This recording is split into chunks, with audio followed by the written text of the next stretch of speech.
Hello everyone and welcome to our video lesson series for English File 4th edition Intermediate. Whether you're learning English for work, for travel, or just for the fun of it, this course is designed to help you build your confidence and improve your fluency. Today, we are diving into Unit 7, Part B, and the title of this part is called The Hotel of Mom and Dad. What do you think that means? The Hotel of Mom and Dad. You'll find out soon. Let me walk you through what we are going to do today, step by step. First, reading and speaking, understanding pros and cons. First, we are going to read a funny article. It's about adults who live with their parents. You know, grown-ups still living at home. We'll talk about the good sides and the bad sides of this situation, and we'll discuss how common is this in your country. Next, grammar. We are going to learn the second conditional. This is how we talk about imaginary situations and dreams. Sentence like, if I had my own flat, I would have a big dog. It's not real, it's imaginary. We'll practice choosing the correct grammar for real situations versus unreal ones. Next, pronunciation and speaking, sentence stress. This part will help your English sound more natural. We'll practice sentence stress, which words in a sentence are strong, which are weak. Next, vocabulary, houses. You will learn lots of useful words to talk about where people live, different parts of a house, types of homes, how to describe a place. Next, pronunciation again, the letter C. It's a quick pronunciation focus. The letter C can sound different in different words. Think about cat, city, and social. All different, right? Okay. Part 6. Listening using prediction. You'll hear a story about a famous London house. But before you listen, you'll make predictions. You'll guess what the story might be about. This strategy actually helps you understand better when you listen. The story is about two very different musicians who lived in the same building. And finally, Part 7, speaking and writing, describing a house or flat. You'll use everything you've learned. You'll describe your dream house, where is it, what does it look like, then you'll write a clear description of a real or imaginary house or flat, just like you see on a rental website. Oh, so lots to do. Let's get started. Part A. Look at the photos and guess. Alright, let's begin with a simple discussion. On your screen, you see 3 photos of young people. They are in different places, different rooms, different settings. Your task is simple. Look at each photo carefully. Where do you think these young people are living? The pictures don't give you all the information. You can't know for sure. No, and that's okay. The goal here is not to have the right answer immediately. The goal is to think, to guess, to use your imagination. So, pause the video now, look at the photos, ask yourself, where do you think these young people are living? Make your best guess, then we'll continue. Ready? Let's do this.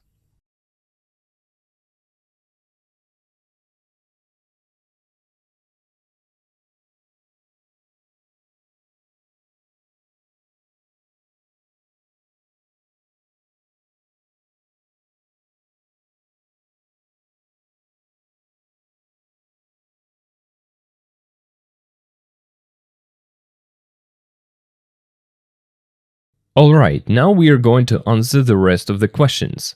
First, I'll share my own answers just to give you an example. And then, of course, it's your turn, as usually. Question 1. Which place looks the most comfortable to live? Why? You know, it's hard to say, because honestly, it fully depends on how well you get along with the people you live with. Also, you and I might understand the word comfortable in very different ways. For example, I don't mind paying bills. I don't mind doing housework. Those things don't bother me. But the one thing that would make me feel uncomfortable, living with people who are very noisy or adventurous, that's just not for me. I prefer a quiet, calm, and peaceful environment. My parents are like that. They enjoy a calm and peaceful home, just like I do. That's why, for me personally, living with them would actually feel more comfortable than living with a bunch of active, loud young people. So it really depends on personality, both your personality and theirs. Okay, question 2. Which place would you prefer to live in? Why? So my answer is this. If I were a young student, I would prefer to live with my parents, simply because they are calm and quiet. That suits me. But, and this is the most important thing, let's imagine a different situation. If I didn't get along well with them, if we argued all the time, then of course I would choose to live in a student dormitory instead. Because peace is peace, whether you find it is with family or with friends. So, my preference depends on the relationship. Next. Where do you live? How comfortable is it? Who do you live with? Do you get on well? Do you argue about anything? What? Right now, I live with my wife in a flat, just the two of us. And honestly, it's very comfortable. We get along pretty well. Especially when it comes to household chores. Cleaning, shopping, cooking, it's not a big problem for us. We share the responsibilities and it works. Of course, we argue sometimes about small things, normal things. I'm quite a busy person. I often work, I study, I have projects of my own, and she would probably like to spend more time together. So, we sometimes disagree about how to balance my work and studies with going out and spending quality time with her. I think this situation is quite typical. Most couples probably have this conversation at some point. But overall, everything is great. We're happy. Okay, now it's your turn. Take a moment to think about your own situation. Try to answer these questions for yourself, out loud, or just in your head. And if you're studying with someone, share your thoughts with them. It's a great way to practice speaking.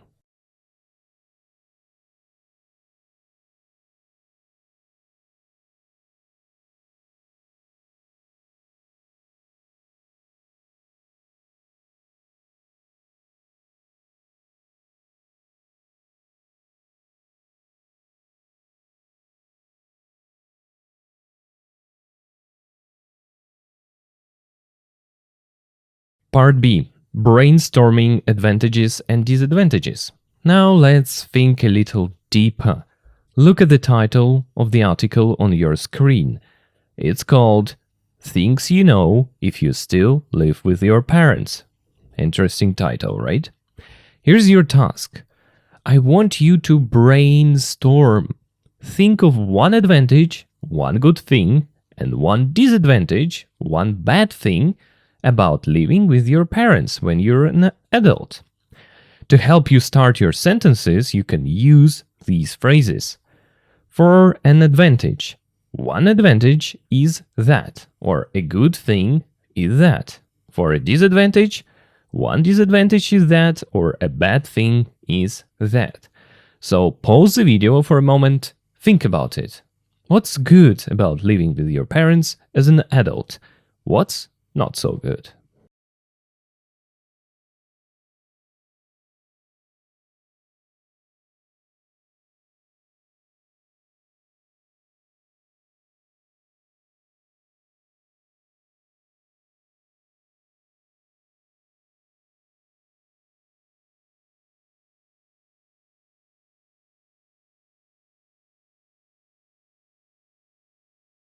Part C. Read and compare. Great, now you have your own ideas. You've thought about the pros and cons yourself. Next, you're going to read the article, and here's your mission. It's simple.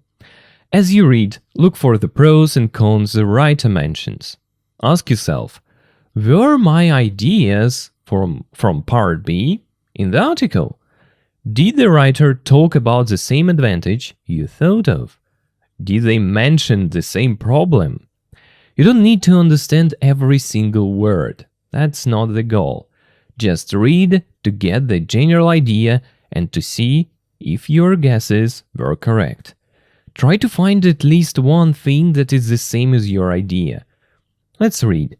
I'll put the full article on the screen, of course. Read it carefully and happy reading.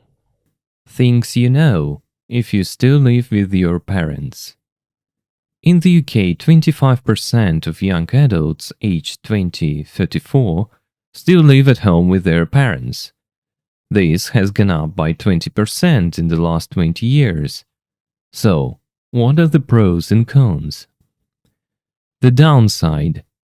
It doesn't how old you are. You'll always be a child to them. They'll tell you to put a coat on every time you leave the house. It's really when you meet new people to admit you're still sleeping in your childhood bedroom.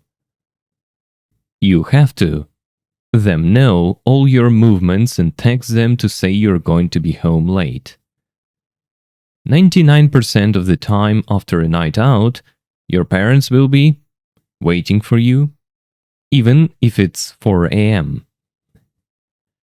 Every day of your life, you treat this house like a hotel. You become the household IT technician, if anything goes in the house to do with phones, broadband, or TV, you're called to the rescue. But on the other hand, at weekends you wake up with the smell of bacon and eggs. The fridge and cupboards always have something in them, and generally a lot better than you could. There is nothing better than home-cooked food, and you'll never be able to cook as well as your parents. You've also realized that your mom has magical laundry powers that all the stains from your washing and make it super clean. You had no idea how much cost. In fact, you didn't even know until recently that you had to pay for water. So, despite how much you complain about still living with your parents, you know perfectly well that they've allowed you to save money, you have somewhere nice to live for far less than the cost of renting elsewhere, and they fill your stomachs with good food. And for that, you're internally grateful.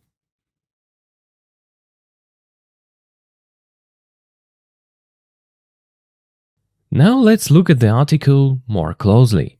You'll see there are 10 gaps in the text, words are missing, and there is a list of words. Your task is to read the article again, but this time think about which word from the list best fits in each gap. The words you can use are, you see, matter or mind, embarrassing, embarrassed, leave, let, wake, awake, hear, listen, bad, wrong, afford, pay, realized, known, remove, retire, and notes or bills. So, read and choose. Good luck. Things you know if you still live with your parents.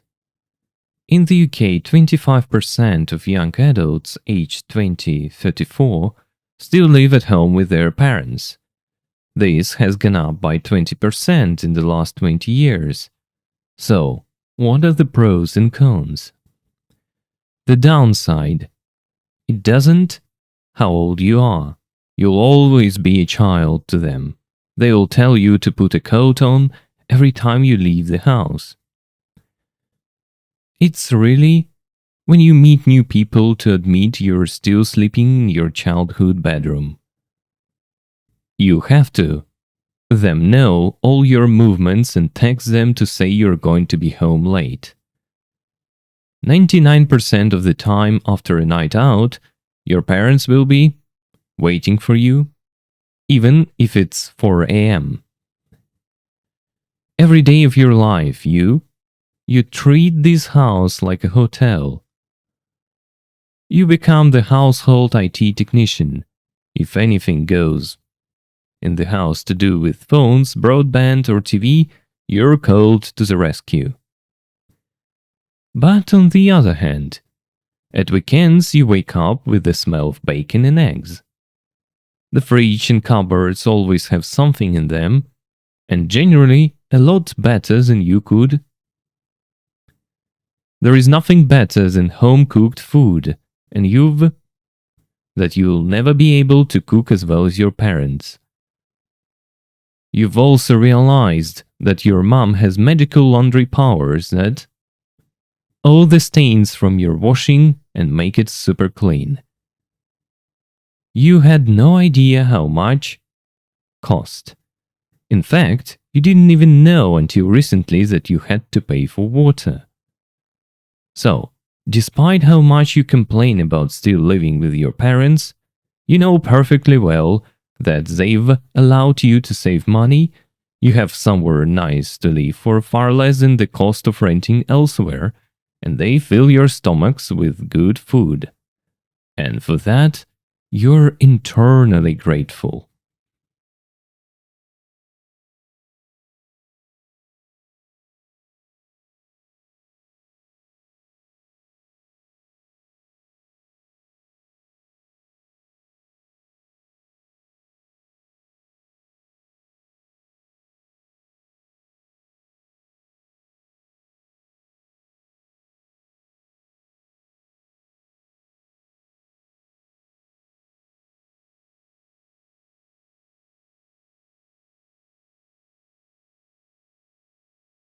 Okay, great job. Now here is a memory challenge. Try to remember all the pros and cons from the article. Try to list as many advantages and disadvantages as you can remember from what you just read. Don't worry if you don't remember everything. Just try to do your best. You could start like this. One pro was, A con mentioned in the text was, the article said that one on the downside, or but on the other hand, Take a minute now to test your memory. How many can you remember?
Now I'm going to translate this article for you. Let's hunt for vocabulary. Теперь переведем данную статью. Вещи, которые вы знаете, если все еще живете со своими родителями. В Великобритании 25% молодых взрослых в возрасте от 20 до 34 все еще живут дома с их родителями. Эта цифра или вот это все увеличилось, has gone up, увеличилось на 20% за последние 20 лет. Итак, какие же у этого есть плюсы и минусы? Соответственно, the pros – плюсы, the cons – минусы. The downside, то есть обратная сторона, имеется в виду минусы. Дальше, it doesn't matter, здесь буду проговаривать, то есть это не важно, сколько лет вам, вы всегда будете ребенком для них. Они будут говорить вам, то есть надеть пальто каждый раз, когда вы выходите из дома. Второе, it's really embarrassing, это очень, ну как пусть будет смущающе, вас это смущает, когда вы встречаете новых людей и признаетесь, to admit это признаться, что все еще спите в своей детской кровати или детской спальной. Дальше третье. Вам приходится let them know, то есть позволять им знать, давать им знать по-другому обо всех ваших передвижениях и писать им, чтобы сказать, что вы опоздаете. Дальше. 99% всего времени после, пусть будет ночной попойки или ночного гуляния, ваши родители will be awake, то есть будут не спать, будут бодрствовать, ожидая вас, даже если это 4 утра. Дальше. Каждый день вашей жизни you hear, вы слышите, ты относишься к этому дому как к отелю. Дальше. То есть вы становитесь household IT technician, то есть мистером-техником, то есть который чинит все гаджеты, то есть по-другому. Пусть будет сисадмин дома. Если что-то goes wrong, если что-то происходит не так или ломается в доме с телефонами, то есть какой-то broadband, это со связью с интернетом или телевизором, you're called to rescue, то есть вас зовут, чтобы спасти. То есть rescue здесь как вообще спасти, но здесь, чтобы исправить ситуацию. But on the other hand, но с другой стороны, по выходным вы просыпаетесь с запахом бекона и яиц. Холодильник и шкафы всегда имеют что-то внутри них, и в основном это намного лучше, нежели чем вы, you could afford, чем вы могли бы себе позволить. Так. There is nothing better. Нет ничего лучше, чем домашняя приготовленная еда. And you've, получается, realized. Ага. И вы осознаете, и вы в этом, вообще в курсе дела, вы осознаете, что вы никогда не сможете готовить так же хорошо, как родители. Следующее. Вы также хорошо осознаете, что ваша мама имеет какие-то магические способности, то есть magical powers. Это магические способности, а вот laundry — это все, что связано со стиркой. То есть имеется в виду, это способности, которые remove, то есть удаляют all the stains, удаляют все пятна с вашей, с постиранных вещей и делают это super clean, то есть очень чистыми. Дальше вы без понятия, или у вас не было идеи how much bills cost, то есть сколько стоят счета. Или по-другому, ЖКХ, можно так сказать. Или сколько стоят счета. В действительности вы даже не знали until recently, до определенного момента, что вам нужно платить за воду. Или вам нужно было платить за воду.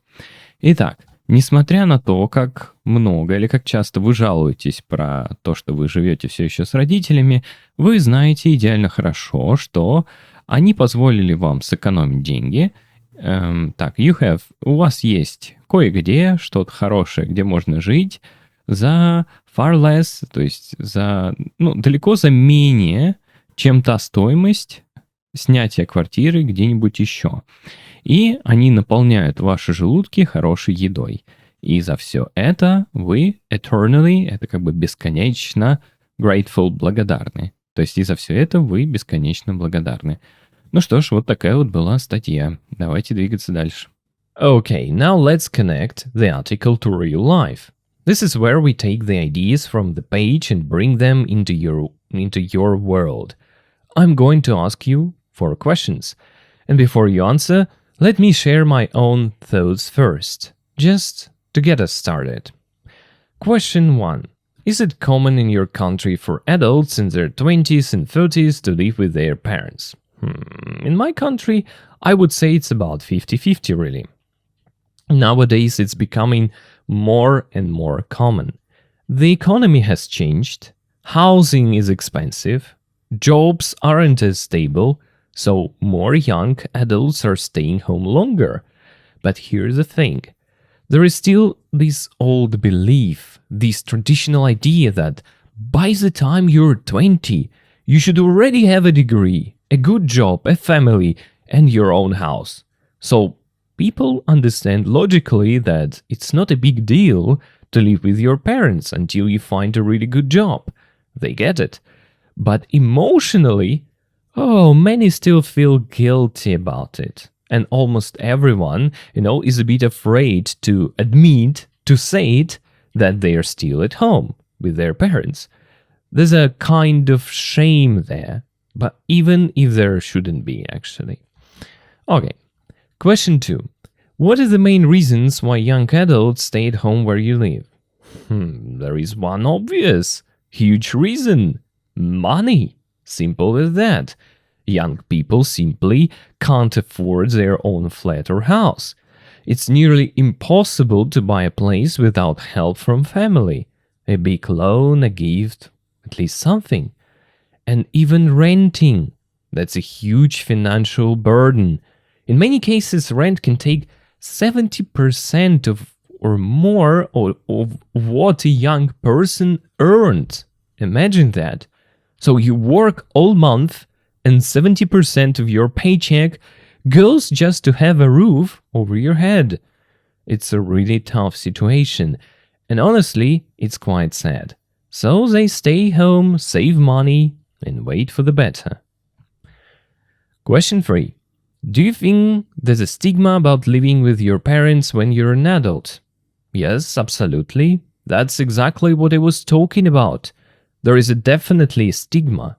People often start judging someone the moment they learn that person still lives with their parents. You can see it in their eyes, in their tone of voice. Now, whether that's good or bad, that's hard to say. On one hand, it puts a lot of pressure on someone, especially if you're in a profession that requires years of study, like a doctor or a scientist. You're already working hard, and then you have this social pressure on top of it. That's not fair. On the other hand, that pressure can be a driver. It can push people to become independent, to be strong, to learn how to solve their own problems quickly. It's a bit of both, I think. Okay. And question 4. Do you know anyone who has moved back in with their parents after living independently? Why did they do it? I can't think of one specific person to name. No one comes to mind immediately, but I've definitely seen situations like this. They happen. A common one is, after a relationship ends, for example, a couple gets married and they live in a flat that belongs to the wife's family. Then they break up. The husband might not have anywhere else to go. He can't afford a new place right away. So his only choice might be to move back in with his parents while he looks for a rental, while he gets back on his feet. I think these kinds of situations are more common than we realize. Life happens. Plans change. And sometimes moving back home is the smartest, most practical choice. Okay, I've shared a couple of my thoughts. Now it's your turn. Please, think carefully about these questions. I'm sure everyone has an opinion on this topic. It's something that affects so many people. Your task now is to practice expressing that opinion. Try to answer each question clearly, just like we've been doing. You can say it out loud, write it down, or discuss it with a partner if you have one. Give it a go.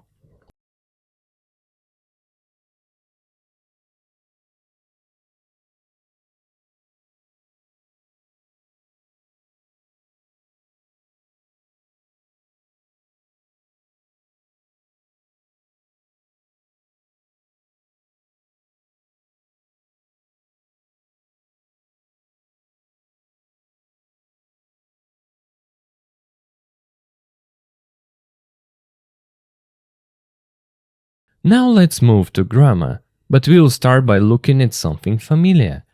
On your screen you'll see 4 comments. These are responses to the article you just read, real opinions from people around the world. Your task is simple, 2 things. First, read the 4 comments, just read them and understand what each person is saying. Then for each person, answer this main question. Do they want to leave their parents' home? Why or why not?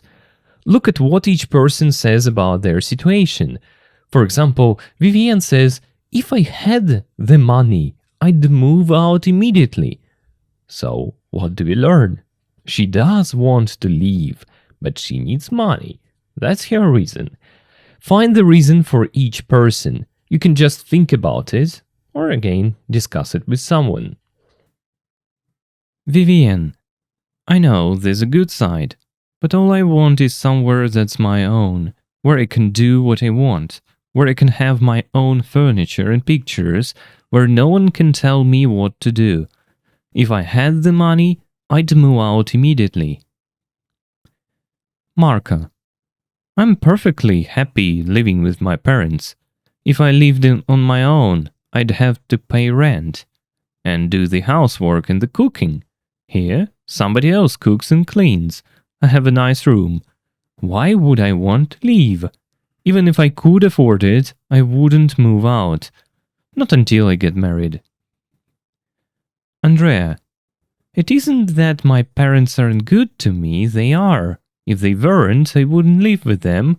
But I'm 29 and I just don't feel independent. Carlos, I'd love to move out. I get on well with my parents, but I think I'd get on with them even better if I didn't live at home. My mom drives me mad. It isn't her fault, but she does. And I'd really like to have a dog, but my mom is allergic to them.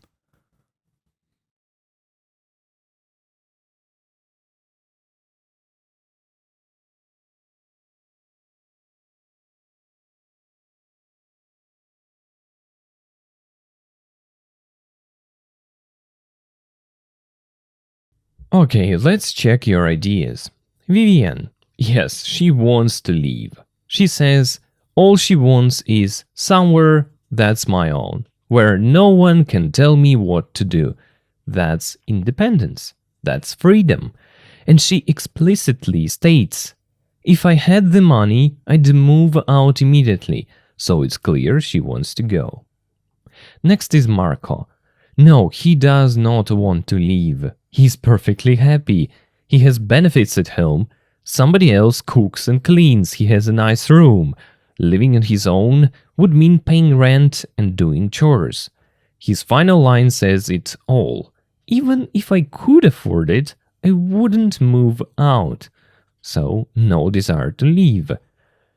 Andrea, yes, she wants to leave. Despite having good parents, she doesn't feel independent. She says, but I'm 29 and I just don't feel independent. Her parents are fine. She says if they weren't, she wouldn't live with them. So the problem isn't them, it's her own need for independence. And Carlos, yes, he wants to leave. Two main reasons. First, pension at home. My mom drives me mad. Second, a personal desire he can't fulfill. I'd really like to have a dog, but my mom is allergic. Living at home stops him from having a pet. He believes his relationship with his parents would improve if I didn't live at home. Okay, those were the answers. Let's move on. Now let's look at the grammar. In these comments, some sentences are highlighted. These are special sentences called conditionals. You probably noticed them sentence with if. Your new task is to answer 3 questions about these highlighted sentences. Look at the pattern. For example, if I had the money, I'd move out. Discuss it or just think about these questions. 1. Look at the word right after if. What verb tense is it? Is it present, past, or future? 2. Now look at the other part of the sentence, the part not after if. What is the form of that verb? What words do you use? I'd is short for I would, right? And 3. Finally, are these people talking about a real plan that will probably happen soon? Or are they talking about an imaginary situation, something that is not true right now? Pause the video here, look at the sentences, answer these 3 questions. This will help you understand the grammar rule we are learning today. Take your time, think about it, then we'll continue.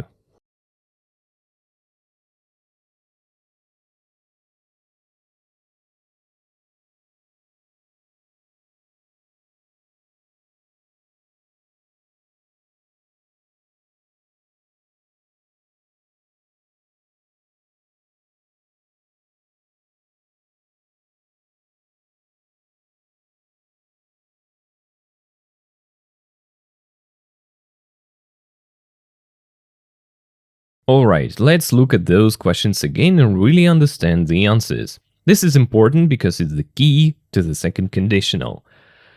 Question 1. In the highlighted phrases, what tense is the verb after if? The answer is the past simple. Look at the verbs right after the word if. What do you see? If I had the money. If I lived on my own. If they weren't so good. So, here is a rule. In these special sentences, second conditional sentences, we use the past simple after if. Even though we are talking about the present or the future, we use past tense. Strange, right? But that's how English works. Next question 2. What form is the other verb? The one not after if. The answer is the conditional form that's would plus the infinitive. Look at the other part of the sentence, the part that's not after if. I'd move out immediately. So it's something would. I would move out immediately. I'd have to pay rent, or would have to pay rent. I wouldn't live with them, would not live. So the pattern is always like this. Would or wouldn't plus the base form of the verb. This is called the conditional form. And finally, question 3. Do these phrases refer to a real situation that will probably happen soon or an imaginary situation? The answer is an imaginary situation. This is the most important part. Are these people talking about real definite plans? Something that's going to happen next week? No, not at all. Think about it. Vivian says, if I had the money. But the truth is, she doesn't have the money now. She's imagining a different reality. Marcus says, if I lived on my own. But he doesn't live on his own. He's imagining what that life might be like. And Andrea says, if my parents weren't so good, but they are good. She's imagining a different situation. So the second conditional is for imaginary situations, things that are not true right now, dreams, wishes, possibilities that are not real, at least not yet. Now that you understand the basic pattern, let's go deeper into the second conditional. We're going to listen to some examples. Pay attention to the structure. If plus past simple, would plus infinitive. Listen carefully. Notice how the speakers use this structure to talk about imaginary situations, dreams, and unlikely possibilities. You can as well translate them into your native kind of language to understand it better. Let's begin. 7.15. 1. If I had a job, I'd get my own flat. If David spoke good English, he could get a job in that new hotel. I would get on better with my parents if I didn't live with them. I wouldn't do that job unless they paid me a really good salary. 2. If your sister were here, she'd know what to do. If it was warmer, we could have a swim. 3. If I were you, I'd buy a new computer. Okay, let me read out loud the rules. We use the second conditional to talk about a hypothetical, imaginary, present or future situation and its consequence. If I had a job, it's like I don't have a job, I'm imagining it. 1. We use a past simple after if and would, wouldn't plus infinitive in the other clause. We can also use could instead of would in the other clause. After if, we can use was or were with I, he, and she, so it doesn't matter. You can say, if I were, if he were, if she were, it's completely okay. 3. We often use second conditionals beginning, if I were you, I'd, to give advice. We don't normally use if I was you. So it's just, see it as a whole phrase. If I were you, I would buy a house. If I were you, I wouldn't do that, just to give advice. Okay, now choosing between the first or second conditional. You know what I'm thinking about it. Let's read some extra information that probably would help you with it. but I think it will definitely help. So let's see how to choose between the first or second conditional. Okay, grammar guide. Let's read. First versus second conditional. Why is it confusing? Both conditionals use if and talk about the future, but they talk about different kinds of future. The difference is in your mind, and that's important. How real or possible do you think the situation is? The choice depends on your attitude or belief about the possibility. Here is a rule. Use the first conditional when you think the if situation is real or possible. You're talking about a likely future or a fact. Formula: if plus present simple and will plus verb. Feeling: this could really happen. And use the second conditional when you think the if situation is imaginary, unreal, or very unlikely. You're dreaming or talking about something that probably won't happen. If plus past simple, would plus verb. And feeling: this is probably not true now, but let's imagine. Paired examples see the difference. Yeah? First, if I have time, I will help you. I think it's possible. I will have time. Let's see. If I had time, I would help you.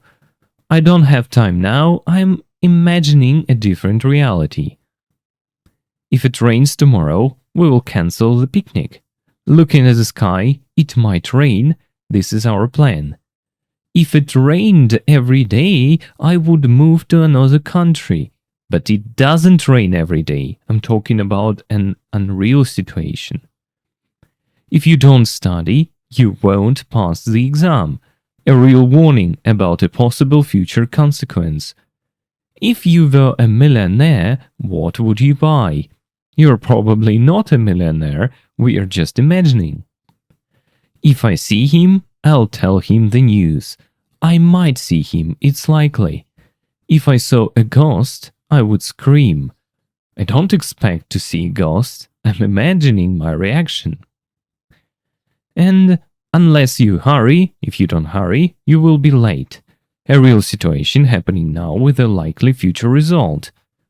Or, if I didn't live in the city, I would have a dog. But I do live in the city, actually. This is my unreal wish. Okay, and look, sometimes the meaning is subjective. Subtle differences. The choice can depend on what the speaker believes. The same situation can be said with the first or second conditional, but the meaning changes slightly. Example 1. Buying a lottery ticket. If I win the lottery, I'll buy a big house. The speaker bought a ticket. There is a real, small chance. They are talking about the actual future result. And second conditional, if I won the lottery, I'd buy a big house. The speaker is just daydreaming. Maybe they haven't even bought a ticket. They're talking about a general unreal fantasy. Next is getting a job. If I get the job in London, I'll move there. The speaker has applied for the job, had an interview, and is waiting for the answer. It's a real possibility. If I got a job in London, I'd move there. The speaker hasn't applied for any job. They're thinking about a hypothetical change in their life. It's more of a general dream. Or advice to a friend. If you talk to your boss, maybe he will understand. The speaker thinks talking is a good possible action with a hoped-for result. They are encouraging action. Second conditional. If you talk to your boss, maybe he would understand. The tone is more hesitant.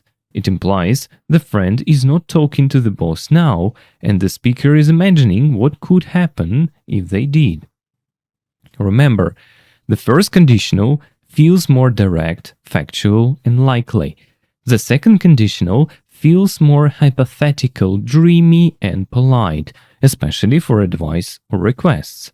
If you could help me, that would be great, for example. And some final summary sheet.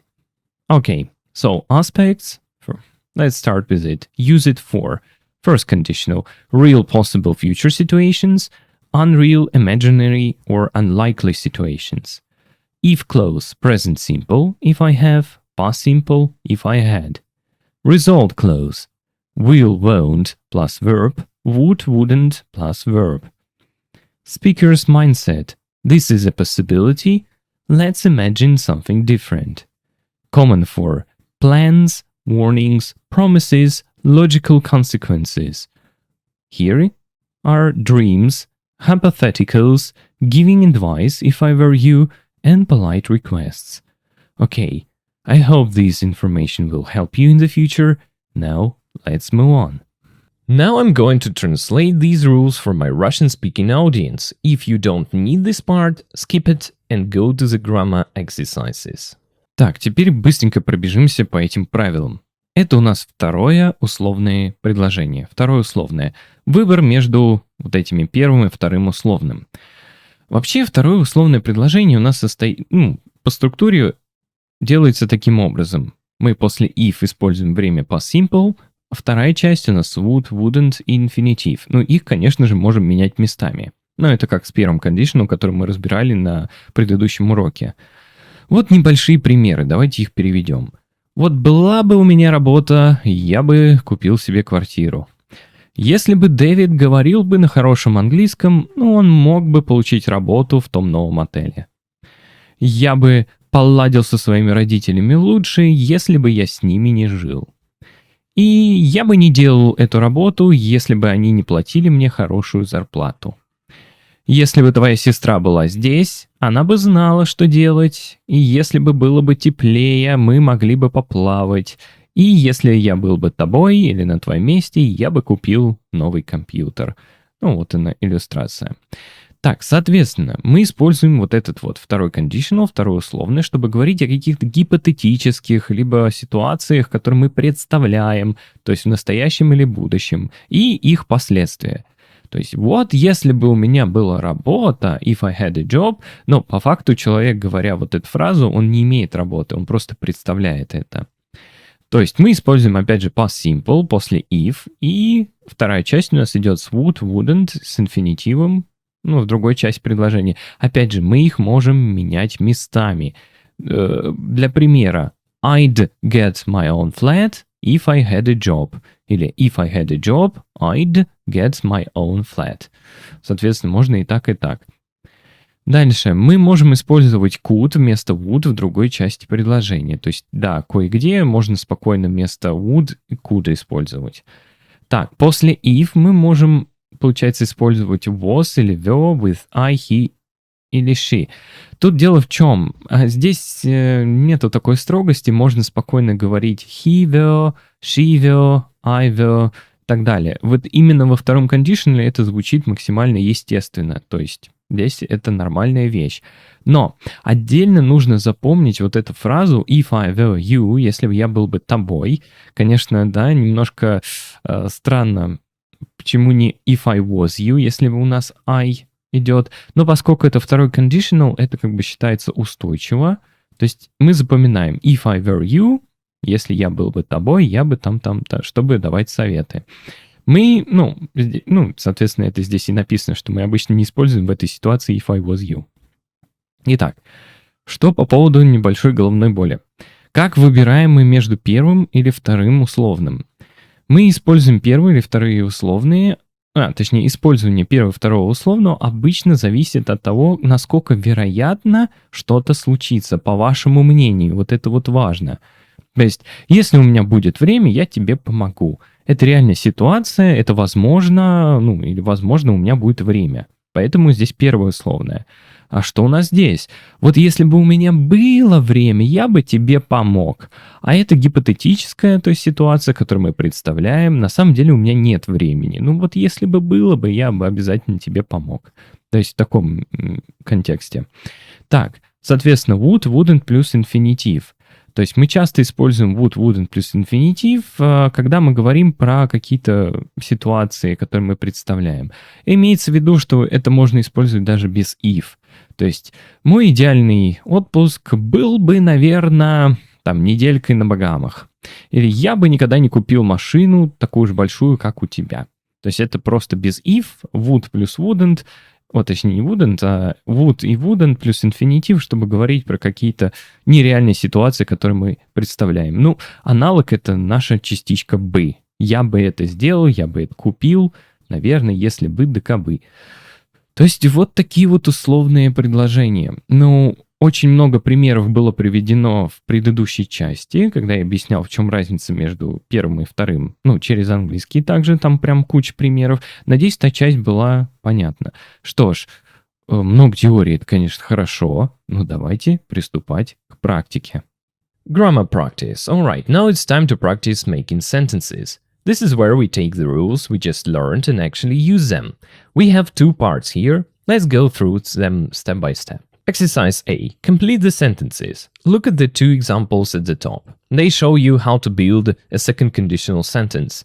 The first is a negative sentence. I wouldn't leave if I didn't have to. The second is a question. Would you have if you didn't leave? Your job is to do the same for sentences 1 to 10. Here's how. Look at the sentence with the blanks. Look at the verbs in brackets at the end. These are the verbs you must use. Put the verbs in the correct form to make a second conditional sentence. Remember the rule. If plus past simple, then would plus verb. Pay attention, sometimes you need to make a question, like in sentence 4, 6, or 9. Look at the example question to see how it's done. Take your time, think about each sentence, and remember this is imaginary situations, not real plans. And part B. This is a bit more challenging. Here you need to choose between the first conditional and the second conditional. Look at the two examples. I'll stay if I have. This is a real plan, first conditional. If plus present simple, will plus verb. I'd buy if I had. This is an imaginary wish, second conditional. If plus past simple, then would plus verb. Your task for sentences 1 to 10 is to ask yourself, is this a real possible situation, something that could actually happen? Use first conditional. Is this an imaginary unreal situation, something that's not true now or unlikely to happen? Use second conditional. Look for clues in this sentence. Words like could or a past verb in one part often tell you it's a second conditional. If you see will in the sentence, that's a clue for the first conditional. Decide which conditional to use, then write the verb from the brackets in the correct form. Good luck, you got this.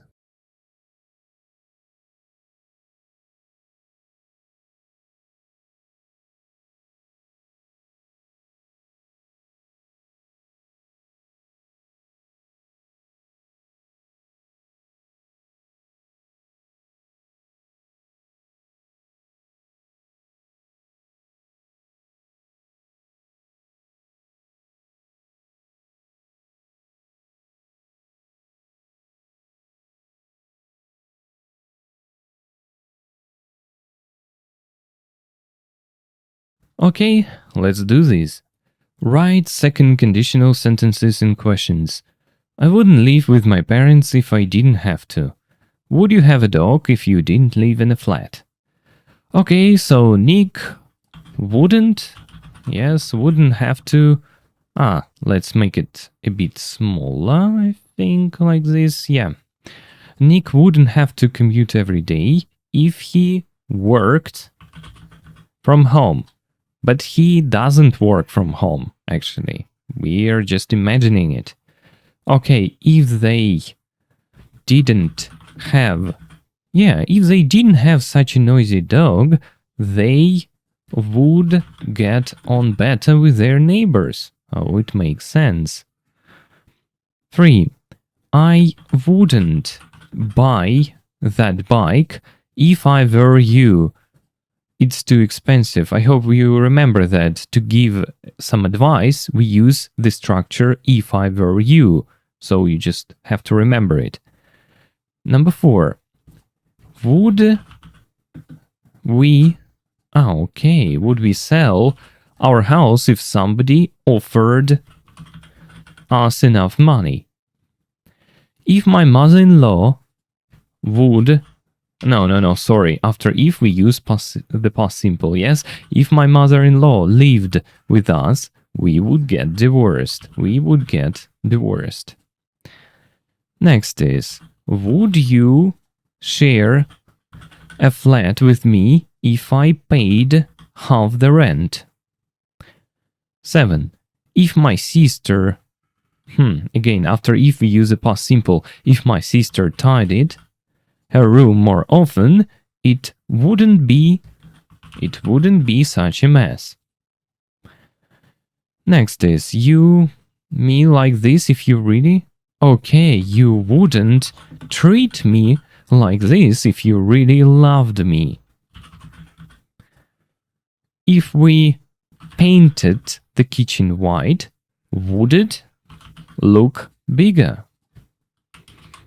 And finally, I wouldn't buy a house with a garden if I didn't enjoy gardening so much. But actually, this person has bought a house with a garden. He or she has this. But they just imagine, so if they didn't enjoy gardening so much, they wouldn't buy a house with a garden. Okay, now let's just read all the examples. I wouldn't live with my parents if I didn't have to. Would you have a dog if you didn't live in a flat? Nick would have to commute every day if he worked from home. Nick wouldn't have to commute every day if he worked from home. If they didn't have such a noisy dog, they would get on better with their neighbors. I wouldn't buy that bike if I were you, it's too expensive. Would we sell our house if somebody offered us enough money? If my mother-in-law lived with us, we would get divorced. Would you share a flat with me if I paid half the rent? If my sister tidied her room more often, it wouldn't be such a mess. You wouldn't treat me like this if you really loved me. If we painted the kitchen white, would it look bigger? I wouldn't buy a house with a garden if I didn't enjoy gardening so much. Okay, so now the second task. First or second conditional, complete with the correct form of the verb in brackets. I'll stay with my sister if I have to go to London for my job interview. I'd buy my own flat if I had enough money. Okay, so my kids early if they didn't go to bed so late. We just imagine it, it's the second conditional, so my kids would get up earlier if they didn't go to bed so late. The past simple would.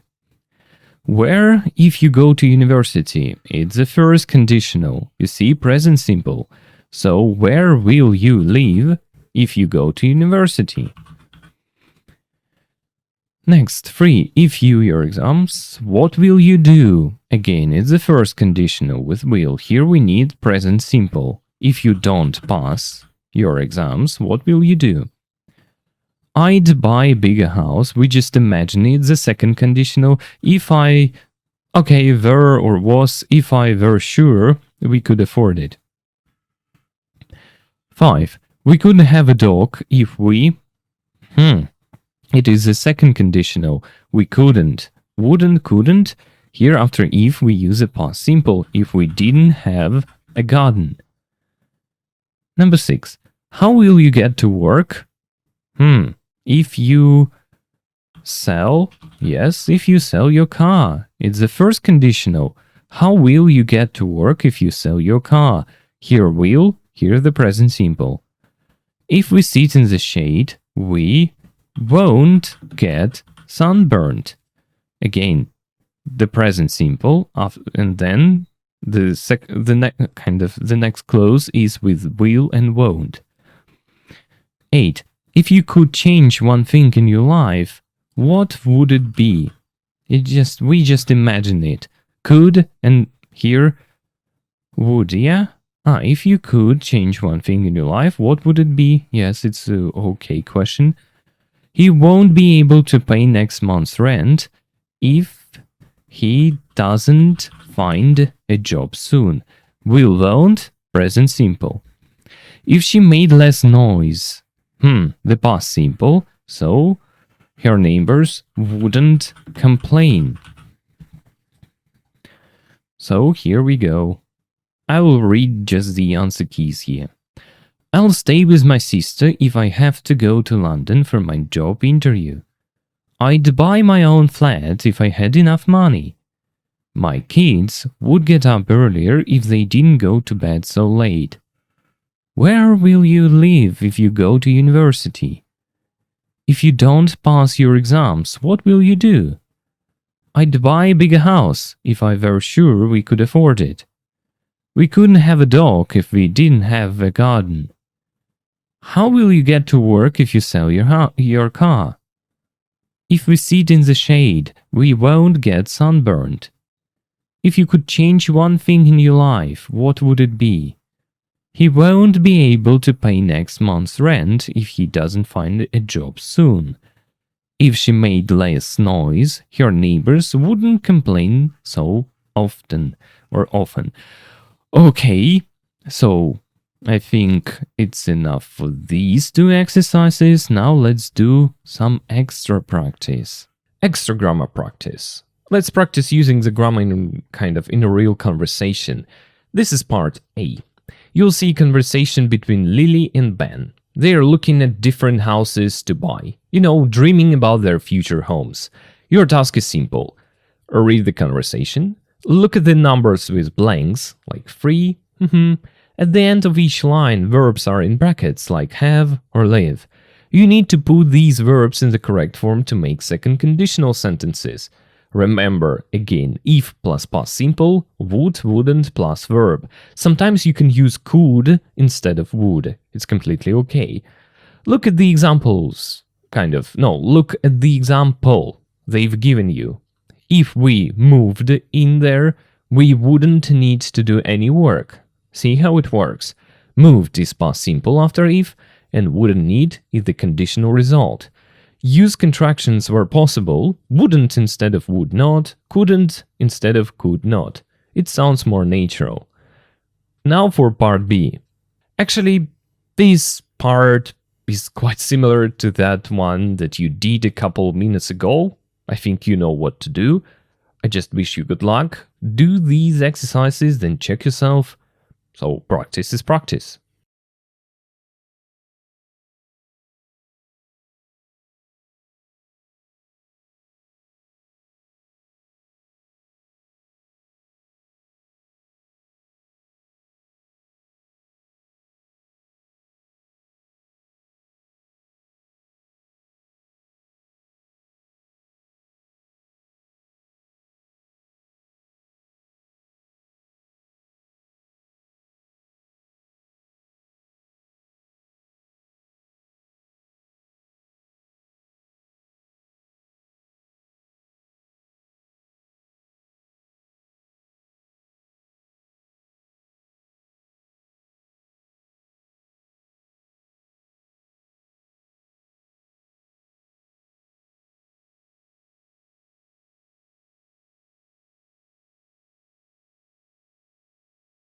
Okay, let's go.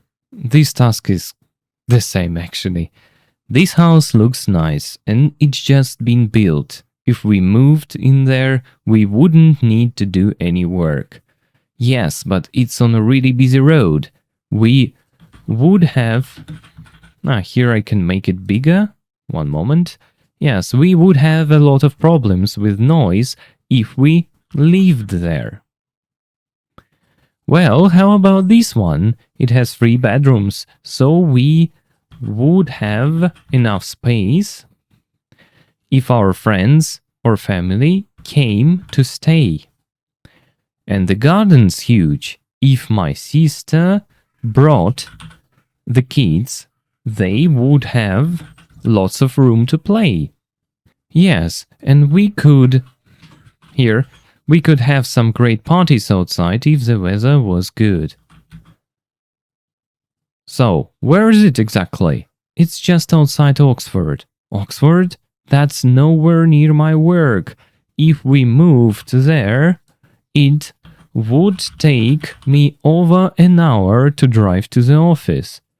But yes, but if you went by train, it wouldn't take that long. And you would feel much less stressed if you didn't have to drive.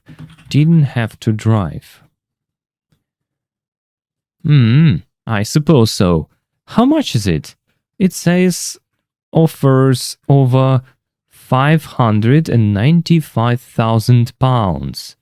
Wow, I think the bank manager would laugh at us if we asked to borrow that much money. Yes, I guess it would be too expensive. I'll keep looking for something cheaper. Okay, that's a conversation which is full of the second conditionals. I don't know, I think it's enough to check it. So now let's do the other exercise. Okay, part B. Complete the sentences with a verb from the list in the first or second conditional. Write your answers in the column on the right. Use contractions where possible. If they don't hurry, they'll miss the bus. If we had the money, it is the second conditional.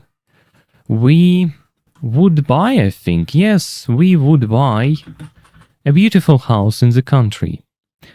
Lisa will have, it's the first conditional. Lisa will have a lot of fun when she to Germany to study next year. When she goes, I think. Unless they will never sell their house. It's the first conditional. Unless they reduce, yes, make it smaller. Like, unless they reduce the price, they will never sell their house. 5. Yeah, if I were you, it's the second conditional. If I were you, the dress would take, yeah? I would take the dress back to the shop. It just doesn't suit you. 6. Annabelle will look, as the first conditional. Annabelle will look for a job as soon as she gets, I think, her degree. If it's so windy, we could go for a walk on the beach. I think it's the second conditional. If it wasn't, yes? Yeah. If it wasn't so windy, or if it weren't so windy, we could go for a walk on the beach. 8. If you some extra money in your bank account, would you spend it? Okay, it's the second conditional. If you had, I think, yes? Take, not be, never finish, go get, find, buy. Maybe found, if you found. Okay. If you found some extra money in your bank account, would you spend it? 9. Your homework if you keep chatting with your friends on Facebook. It's the first conditional. You never finish. And we don't change it. Like, you never finish. Remember that in the present simple, after I, you, we, they, we just use or kind of all verbs in its normal, usual form. And finally, Sarah. Really upset if she doesn't find her necklace. We must help her look for it. It's the first conditional. Sarah will be. Yes, Sarah will be really upset if she doesn't find her necklace. We must help her look for it. Okay, so let's read these examples one more time. These sentences. If they don't hurry, they'll miss the bus. If we had the money, we would buy a beautiful house in the country. Lisa will have a lot of fun when she goes to Germany to study next year. Unless they reduce the price, they will never sell their house. If I were you, I would take the dress back to the shop. It just doesn't suit you. Annabelle will look for a job as soon as she gets her degree. If it wasn't so windy, we could go for a walk on the beach. If you found some extra money in your bank account, would you spend it? You never finish your homework if you keep chatting with your friends on Facebook. And Sarah will be really upset if she doesn't find her necklace. We must help her look for it. Okay, that's all. Now, let's move on. Part 3. Pronunciation and speaking. Sentence stress. Listen and repeat the sentences. Copy the rhythm. I think the task is clear. Just listen, repeat, and practice. The more, the better. 7.16. 1, If I lived on my own, I'd have to pay rent. 2, If we get a mortgage, we'll buy the house. 3, Would you leave home if you got a job? 4, I won't move out if I can't afford it. 5, If it were my flat, I'd be happy to do the cleaning.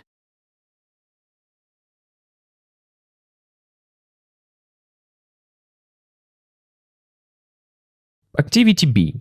Okay, now for the fun part. This is where you get to make the grammar personal. You have 10 sentence beginnings here. Your task is to complete each one so that it's true for you. Not for me, not for your friend, for you. And you know what? Let's not just choose 6. Let's do all of them. I'll go first, just to give you some ideas, then it's your turn, as usually. Ready? Here we go.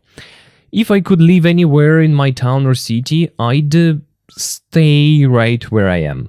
I was very lucky I found the best spot in town. You see, my town isn't great for housing. A lot of the apartment blocks and neighborhoods aren't very nice. But my wife and I, we looked at hundreds of places, hundreds. And in the middle of all that searching, we found a real gem.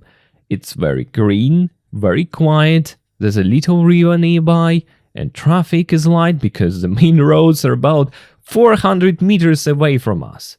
So honestly, I'd stay put. No need to move. Next, if I have some free time this weekend, I will work on my YouTube channel. That's the simple answer. That's what I always do.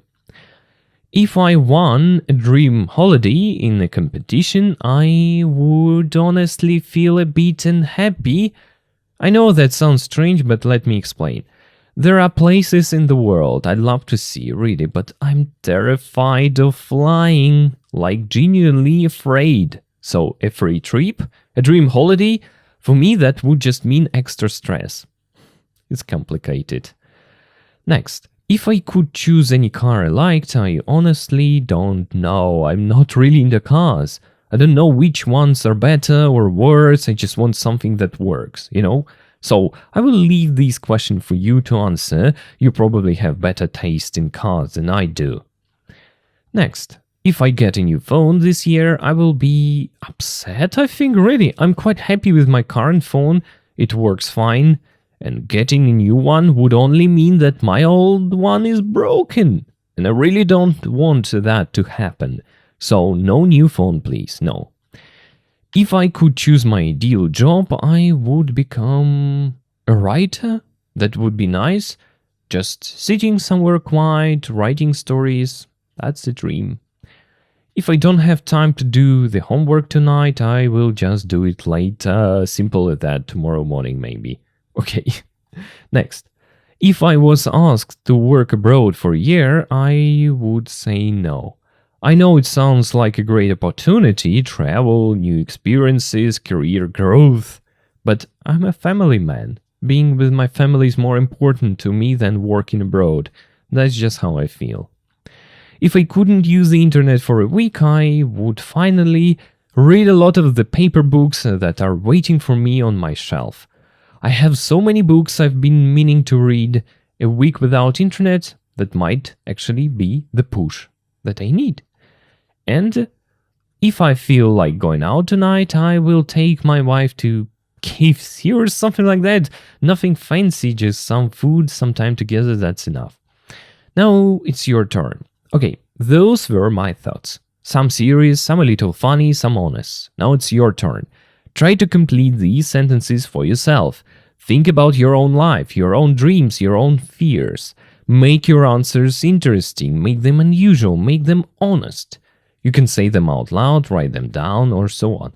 So have fun with it, be creative, and good luck. I'd love to hear what you come up with.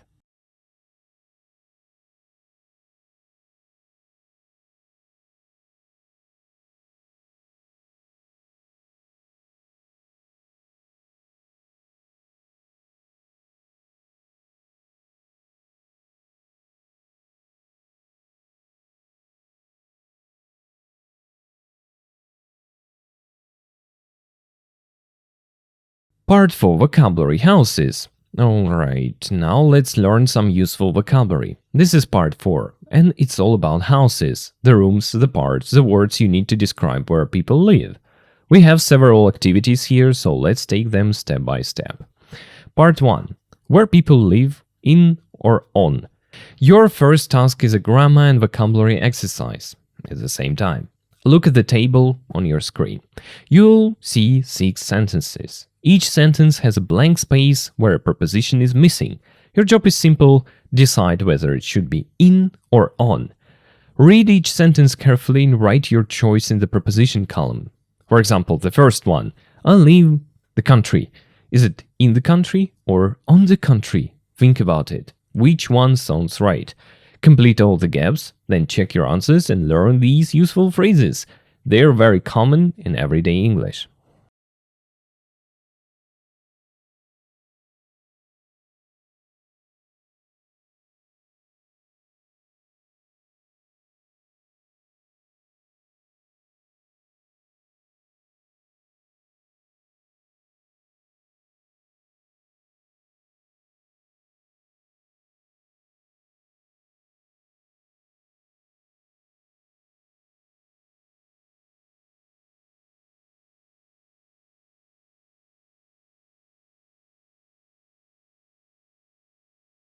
(7.17) Houses.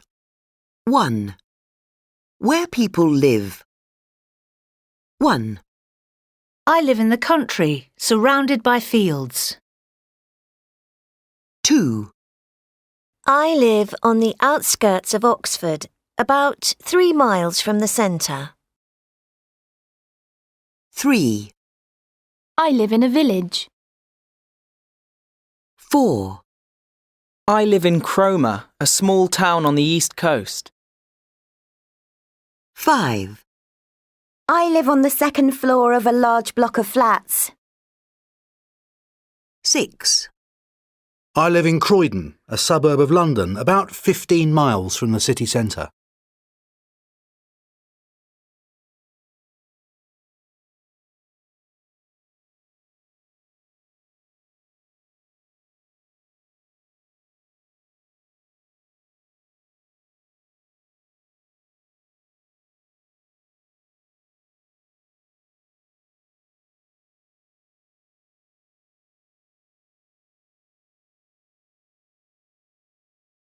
Now, I will call the preposition column.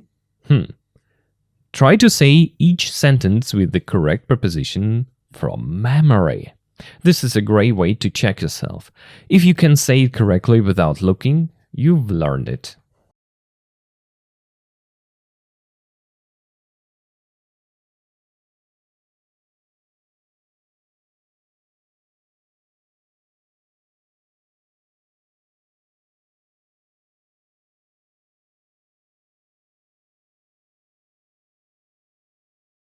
Now let's use this in real life.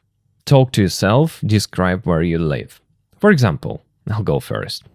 I live in a small town, not far from my country's capital. I live on the 6th floor. That's in American English, or the 5th floor in British English, of a block of flats.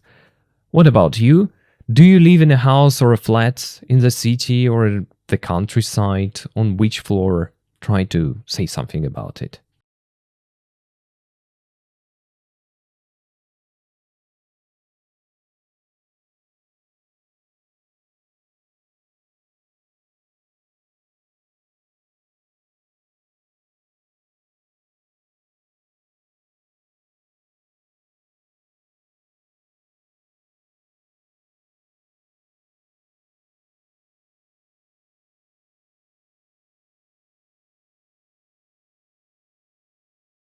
Part 2. Parts of a house. Now let's move on.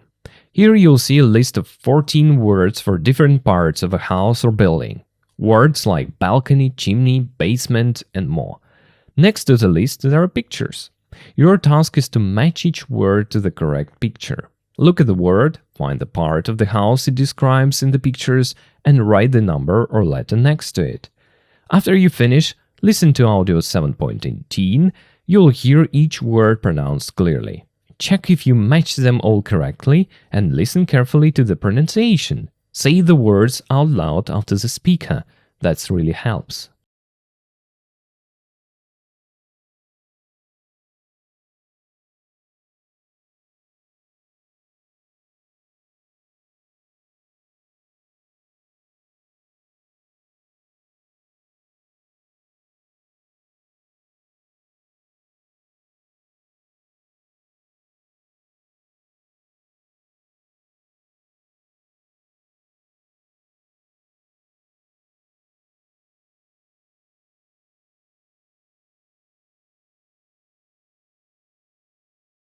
Seven 7.18.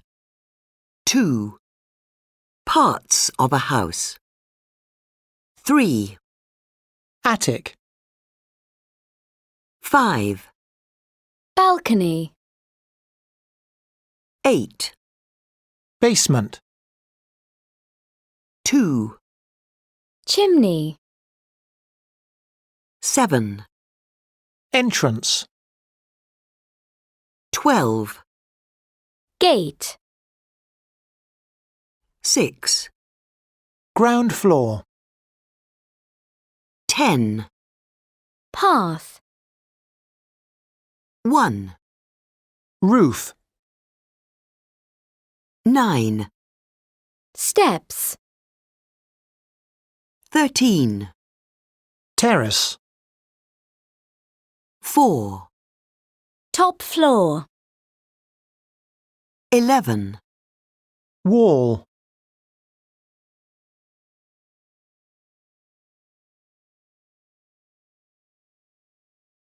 Part 3. Describing a house or flat. Finally, we have it. Here are two descriptions of very different homes. Read them carefully. A cottage in the country, a modern flat in the city. Your task is simple. Match each description to the correct photo. Which words help you decide? Look for clues like cottage, stone, open fire for the first one, and modern, spacious wooden floors for the second. Actually, this task is very simple. I don't know, and easy. Your main goal is just to pay attention to the highlighted phrases and pronounce them and then learn what they mean.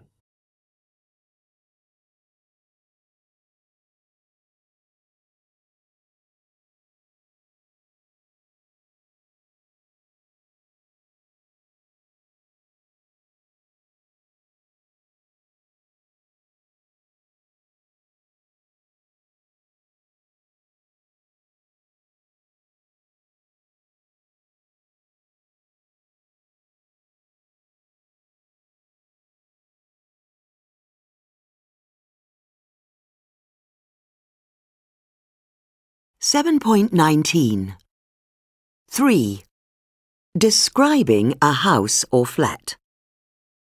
2. I live in a cottage in the country.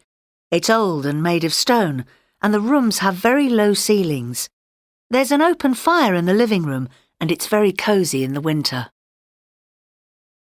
1. I live in a modern flat in the city centre. It's spacious and very light, with wooden floors and big windows.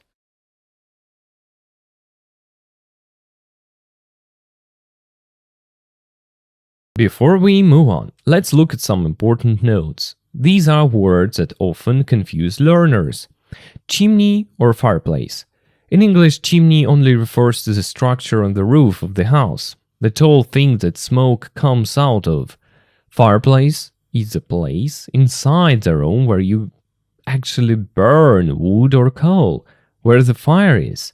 For some nationalities, chimney is a false friend. It might look like a word in your language, but it means something different, so be careful. And roof or ceiling. Roof is the top part of a house, the outside part. Rain falls on it, birds sit on it. Ceiling is the top part of a room, the inside part. You look up and see it when you are in your living room or bedroom. So you can pause the video here and read these notes one more time if you need to. It's important to get these right.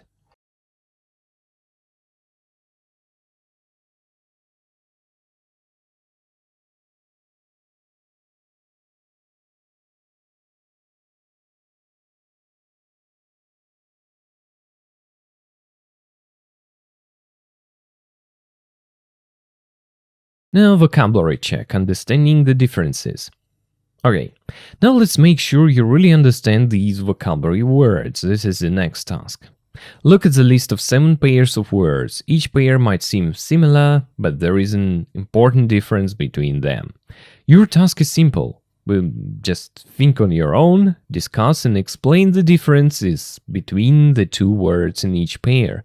For example, let's look at number 3, a roof and a ceiling. How's it different? Yeah? A roof is the outside top part of a house, a ceiling is the inside top part of a room. Try to do the same for all 7 pairs. If you're not sure, try to guess. Or use a dictionary. The goal is to understand these words well enough to use them correctly when you talk about houses. When you're ready, I'll give you the answers so you can check.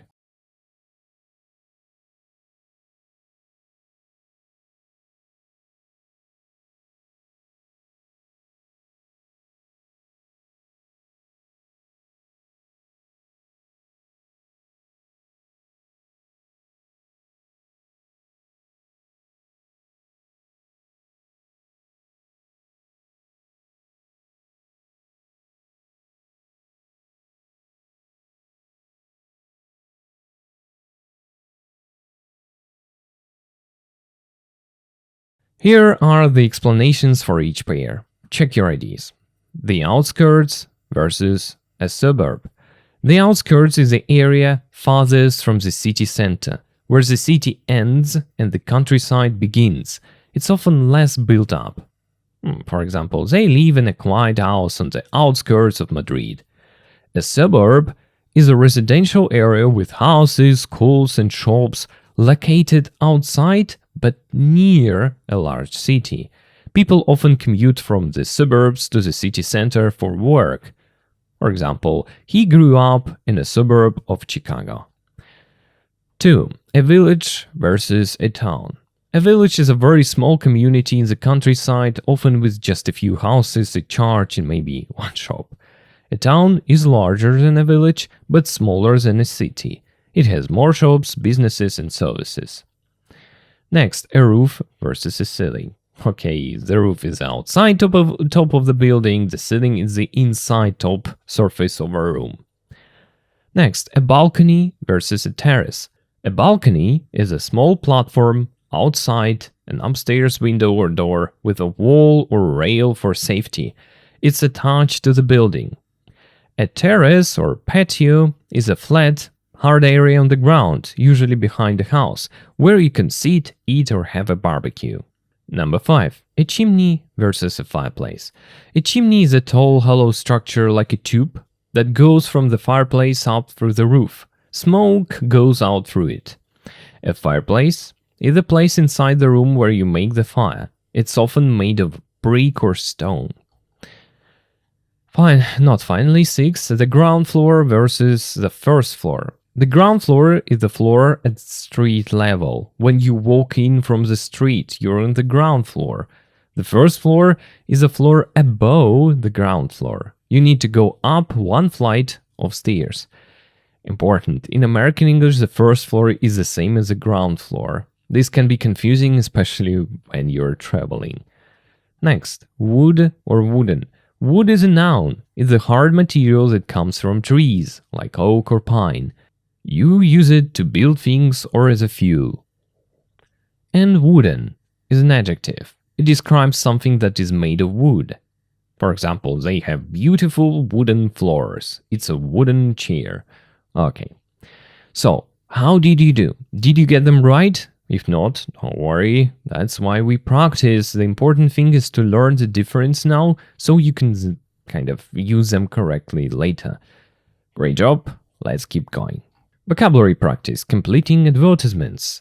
Now let's practice using your new house vocabulary in a realistic way. This activity is like a puzzle. You have to use the words you've learned to complete real estate advertisements. On your screen you'll see 3 advertisements: a flat for rent in Manchester, a cottage for sale in the countryside, and a modern house for sale near Oxford. In each advertisement there are blanks with numbers, words are missing. Your task is to read each text carefully and write the correct word in each blank. So take your time, use your vocabulary. Good luck. You've got all the words you need.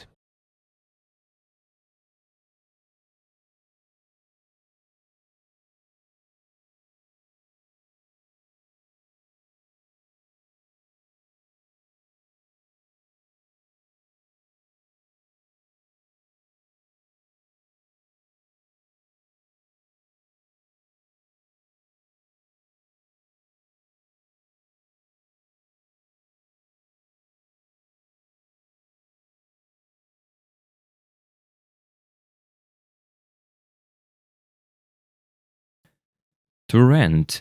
Large and sunny flat in Deansgate, a lovely suburb of Manchester. This modern and spacious flat is very near the city centre and only a 10-minute walk away from Deansgate station. The flat is on the second floor with a balcony that looks onto the block's shared garden space. Opportunity. Lovely cottage in the country for sale.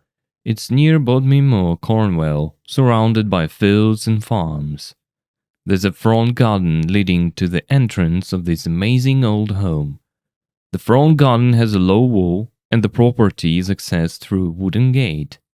The property has many original features, including an open fire in the living room and wooden ceilings.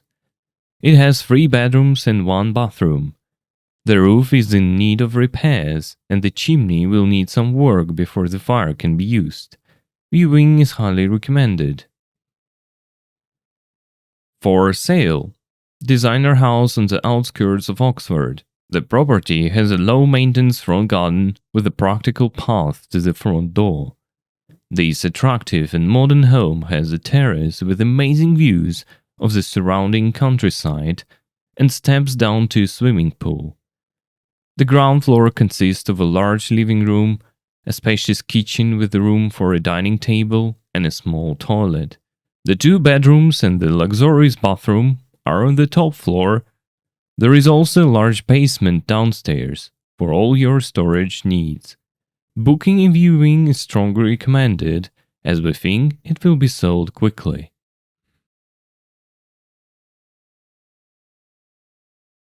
Now let's work on a very useful pronunciation point. The letter C in English can be confusing because it has different sounds.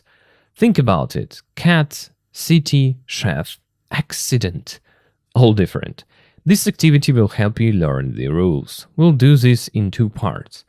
First, look at the 5 groups of words on your screen and practice saying all these words out loud. Don't worry about being perfect yet.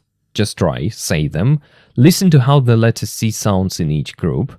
Saying them out loud will help you notice the patterns. Your ears will start to hear the differences.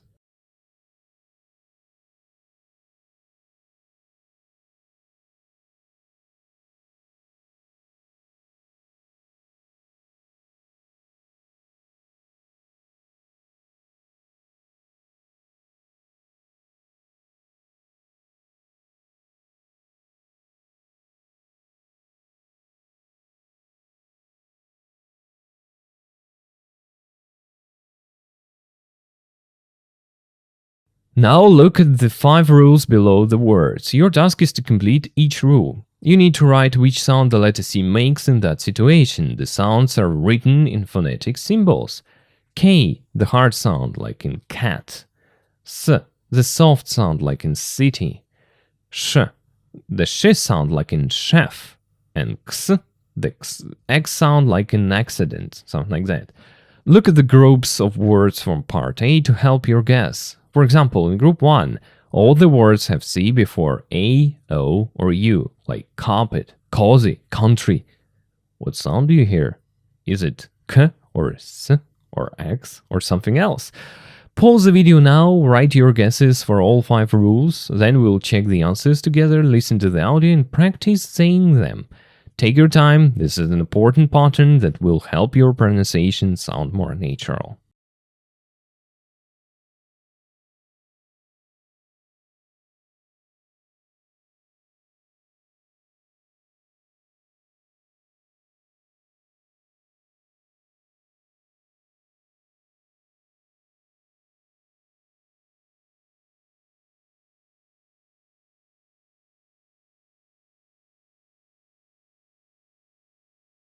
7.20.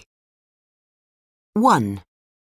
Carpet, castle, location, cozy, country, balcony, cooker, cupboard, cushion, curtains. 2. City, cinema, decide, centre, entrance, ceiling, terrace, cycle, agency, icy. 3. Spacious, special, musician. 4. Occasion, accommodation, accuse. 5. Accent, success, accident. Part 6. Listening. This part is going to be a little challenging, but don't worry, I will help you step by step. To make it easier, let's look at some useful vocabulary first that you will hear in the audio. This will prepare you to understand the listening much better. Here we go. An extensive tour. A harpsichord. Department store. Rehearse. He was buried. Attend. Funeral. The swinging 1960s. Composer. Was employed as a musician. As a foreigner. Annual rent. Modest. Eyesight got worse. Completely blind. Is widely regarded. An advert. His own taste. Decorate. Live performances. Okay, now try to learn these vocabulary or translate it into your native language. Anyway, just get familiar with these phrases and words.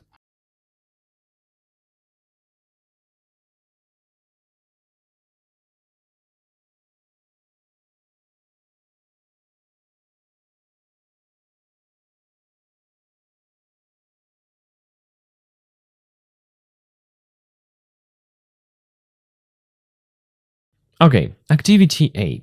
First, look at the pictures of the two men on your screen. One is George Friedrich Handel. The other is Jimi Hendrix. What do you know about them?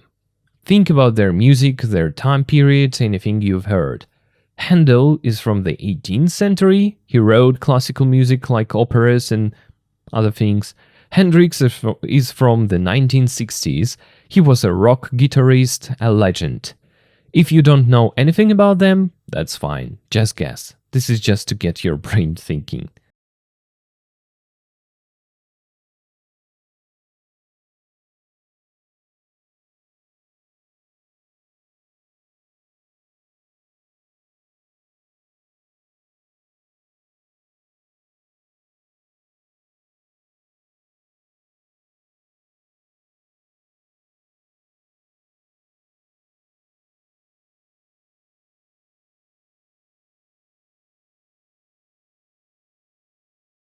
Now, look at the museum poster on your screen. It gives you more information.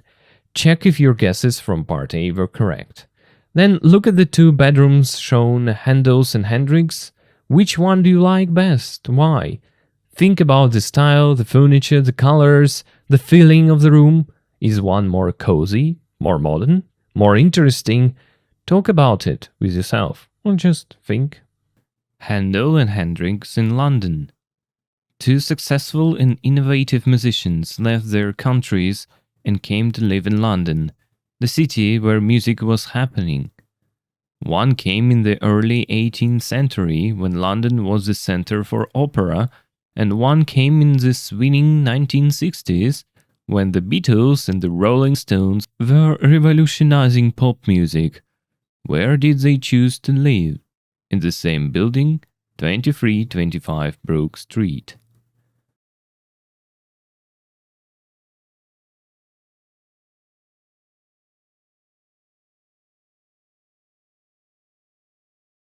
Activity C, prediction.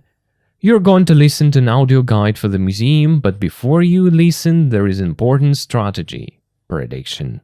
Look at the 8 short extracts on your screen. For each one, try to guess, is this about Handel or Hendrix?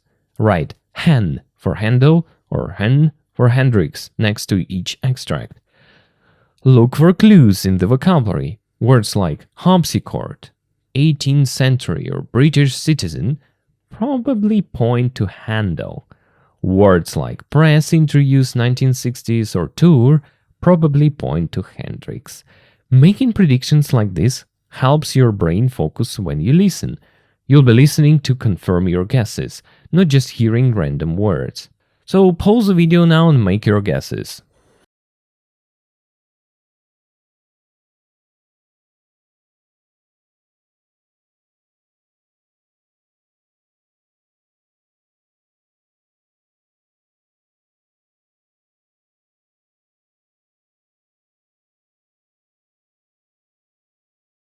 Now listen to audio 7.21. This is a full audio guide. Listen carefully and check your guesses from part C. Were you correct? How many did you get right? Don't worry if you missed some, that's part of learning.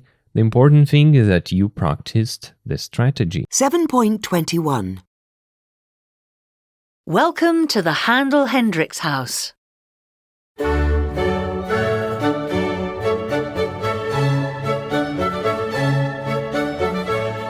Handel's house.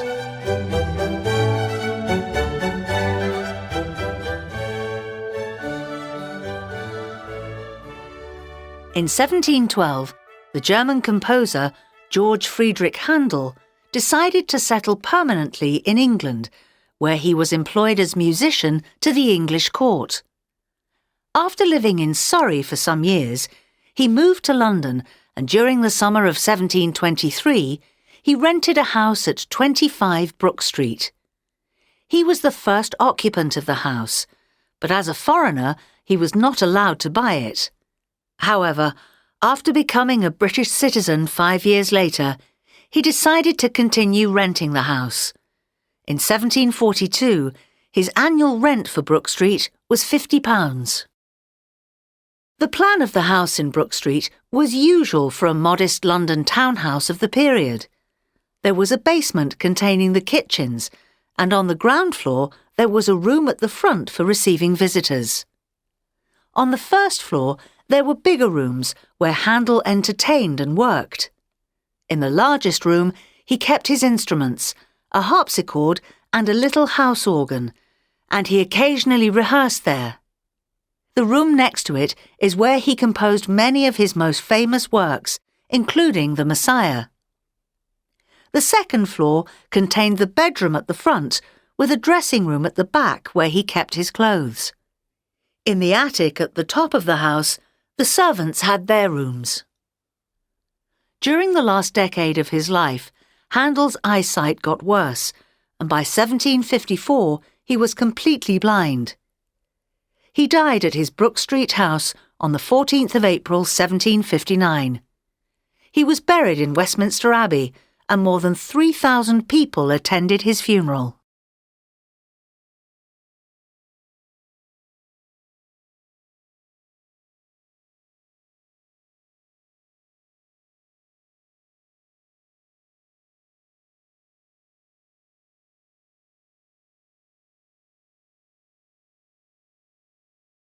For years, he is widely regarded as one of the most influential electric guitarists in the history of rock music. The flat on the upper floors of 23 Brook Street was found by Jimmy's girlfriend, Kathy Etchingham, when she saw an advert in one of the London evening newspapers in June 1968, while he was in New York. He moved in briefly in July, before returning to the United States for an extensive tour. He spent some time decorating the flat to his own taste. He bought curtains and cushions from the nearby John Lewis department store, as well as ornaments from Portobello Road Market and elsewhere. He told Kathy that this was my first real home of my own. In January the following year, he gave a series of press and media interviews and photo shoots in the flat. He also appeared on the BBC and gave 2 concerts in February at the Royal Albert Hall. In March 1969, he went back to New York again, and although Kathy stayed at Brook Street for a while longer, Jimmy did not live there again.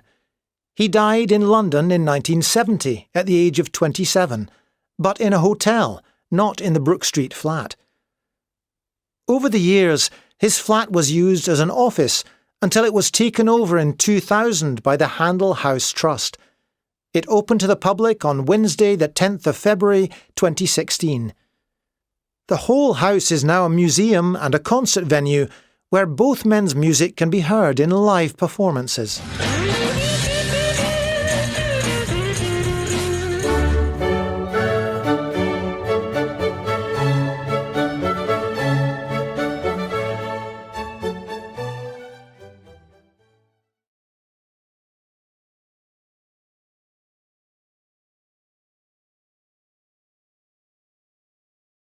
And here are the correct answers based on the audio. 1. Handel became a British citizen and rented the house. 2. Hendrix moved in briefly before a US tour. 3. Handel described the layout of an 18th century townhouse, Handel's time.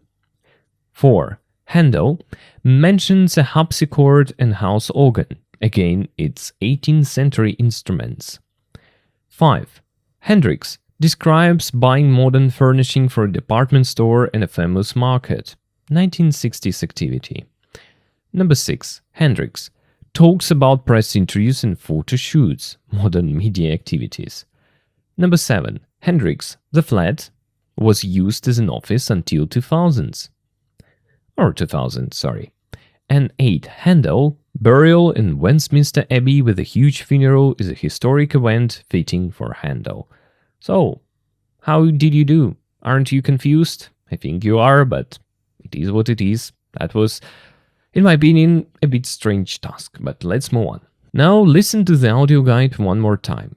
Who would expect? This time you have 10 specific questions to answer. The questions are about details from the tour.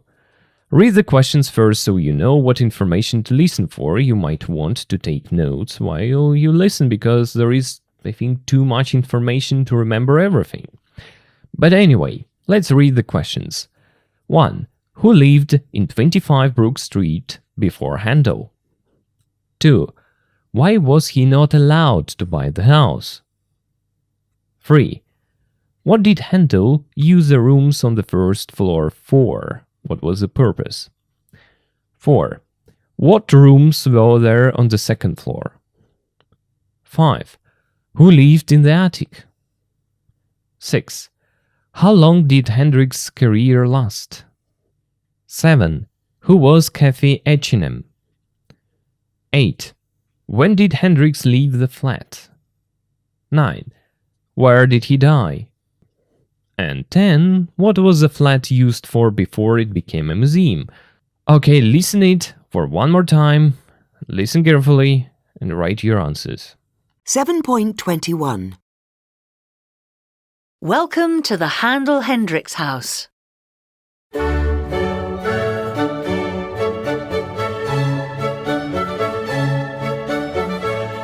Handel's house.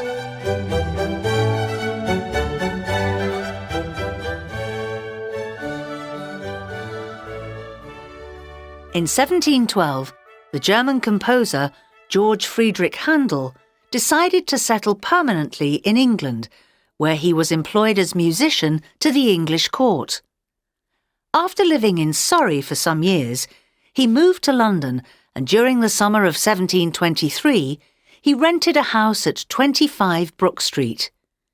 He was the first occupant of the house, but as a foreigner, he was not allowed to buy it.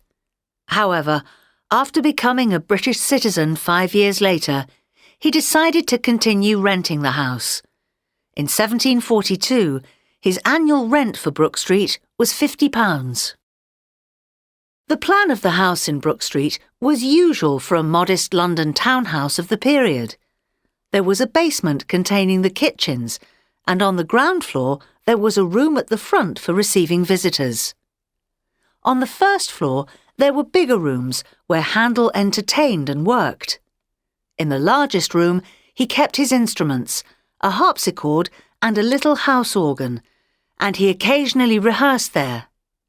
The room next to it is where he composed many of his most famous works, including The Messiah. The second floor contained the bedroom at the front, with a dressing room at the back where he kept his clothes. In the attic at the top of the house, the servants had their rooms. During the last decade of his life, Handel's eyesight got worse, and by 1754 he was completely blind. He died at his Brook Street house on the 14th of April 1759. He was buried in Westminster Abbey, and more than 3,000 people attended his funeral.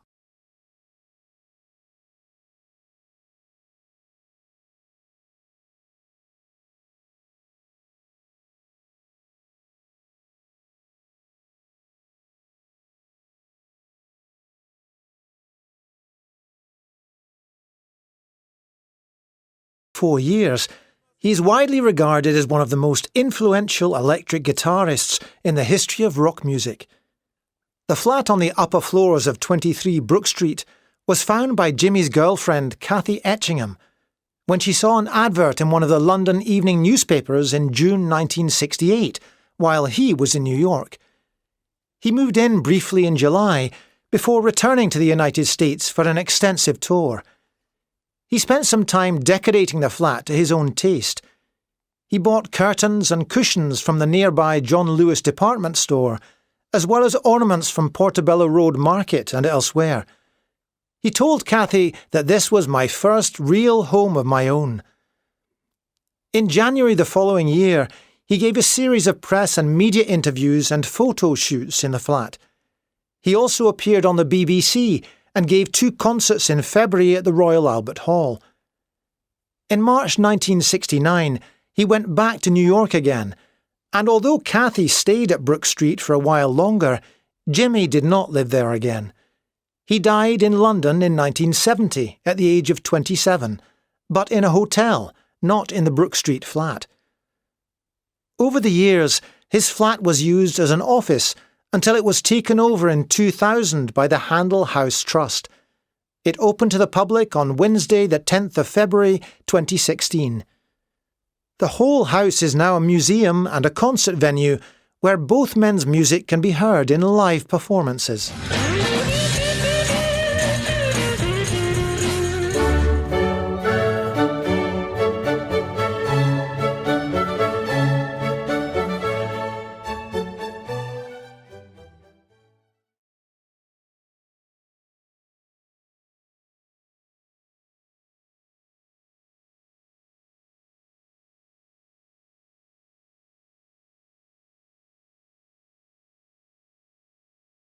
Now let's read the answers. Check yours. Number 1. Nobody. Handel was the first occupant of the house. 2. Because he was a foreigner, he was not allowed to buy it. 3. Entertaining and working. On the first floor, Handel entertained and worked. It means he had fun. Number 4. A bedroom and a dressing room. So the second floor had the bedroom at the front with the dressing room at the back. 5. The servants. In the attic, the servants had their rooms. 4 years. Number 6. Hendrik's career only lasted 4 years. 7. Hendrik's girlfriend, Kathy Etchingham, found the flat. 8. In March 1969, he went back to New York and never lived there again. 9. In a London hotel. He died in a hotel, not in the flat. And as an office. The flat was used as an office for many years. Okay, I hope you got them right. Moving on, part F. Here are 6 sentences from the audio with key words missing. First, try to guess the missing word. Think about the context. What word makes sense here? Then listen to audio 7.22 to check your answers and hear the words in context. After you listen, think about what each word means.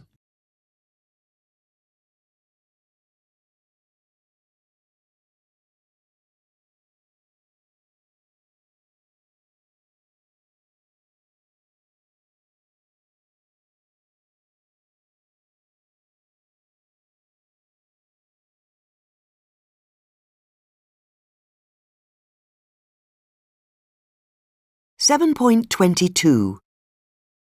1. Handel decided to settle permanently in England. 2. After living in Surrey for some years, he moved to London. 3. He was the first occupant of the house. 4. The flat on the upper floors of 23 Brook Street was found by... 5. He spent some time decorating the flat to his own taste. 6. The whole house is now a museum and a concert venue. Part D. Speaking. Have you visited a famous person's home? This is a speaking task. Okay. Think about your own experiences. Have you ever visited a house where a famous person lived? It could be a writer, a musician, a politician, a painter, anyone famous. Where was it? What was it like? What do you remember most? If you've never visited such a place, imagine you did. Or talk about a place you'd like to visit. Share your thoughts with yourself, out loud, with a partner, and so on, or just think about it.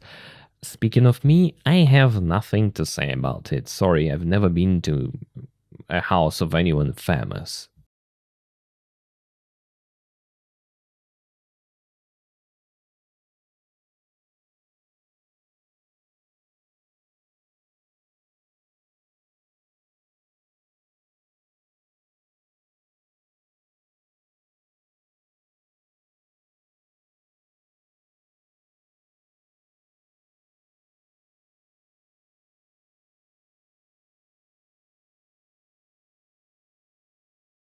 Seven point 21. Welcome to the Handel Hendricks house.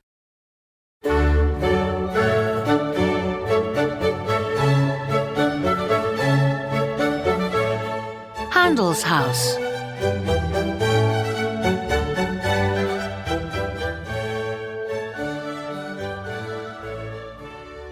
In 1712, the German composer George Friedrich Handel decided to settle permanently in England, where he was employed as musician to the English court.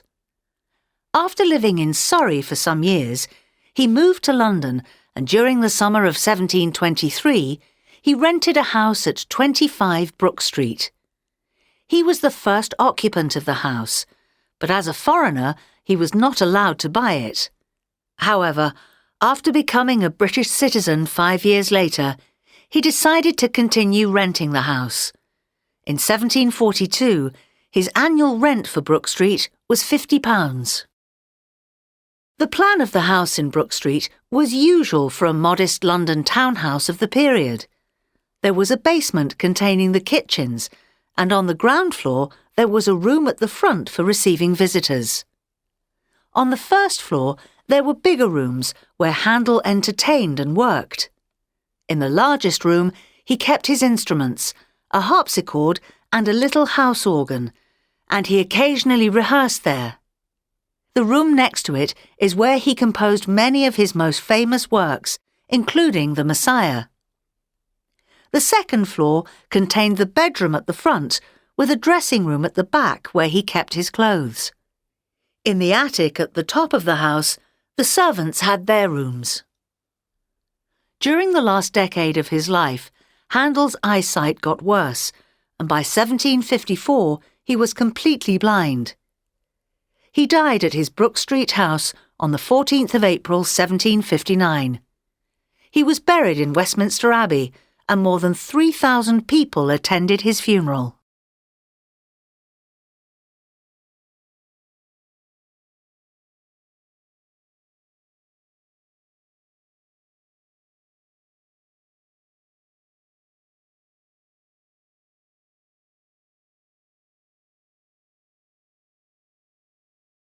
For years, he's widely regarded as one of the most influential electric guitarists in the history of rock music.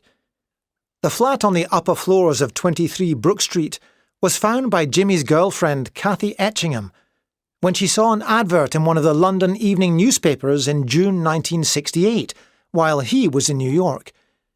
He moved in briefly in July, before returning to the United States for an extensive tour. He spent some time decorating the flat to his own taste. He bought curtains and cushions from the nearby John Lewis department store, as well as ornaments from Portobello Road Market and elsewhere. He told Kathy that this was my first real home of my own.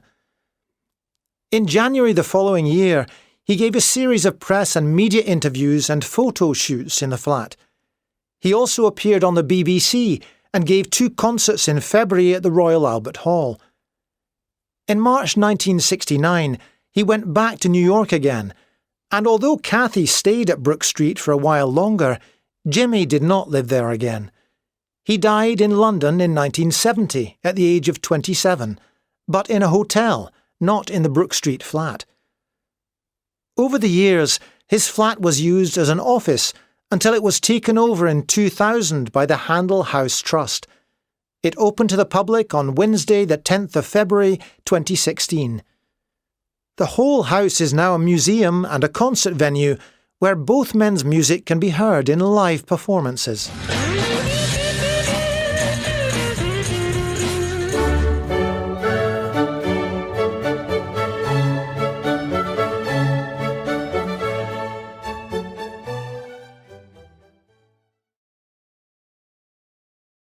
Ну что ж, давайте разбираться в конце концов, что было сказано. Добро пожаловать в дом Генделя и Кендрикса. Дом Генделя. В 1712 году немецкий композитор Джордж Фридрих Гендель решил поселиться на постоянной основе в Англию. То есть settle, как бы поселиться, обосноваться там permanently, постоянно.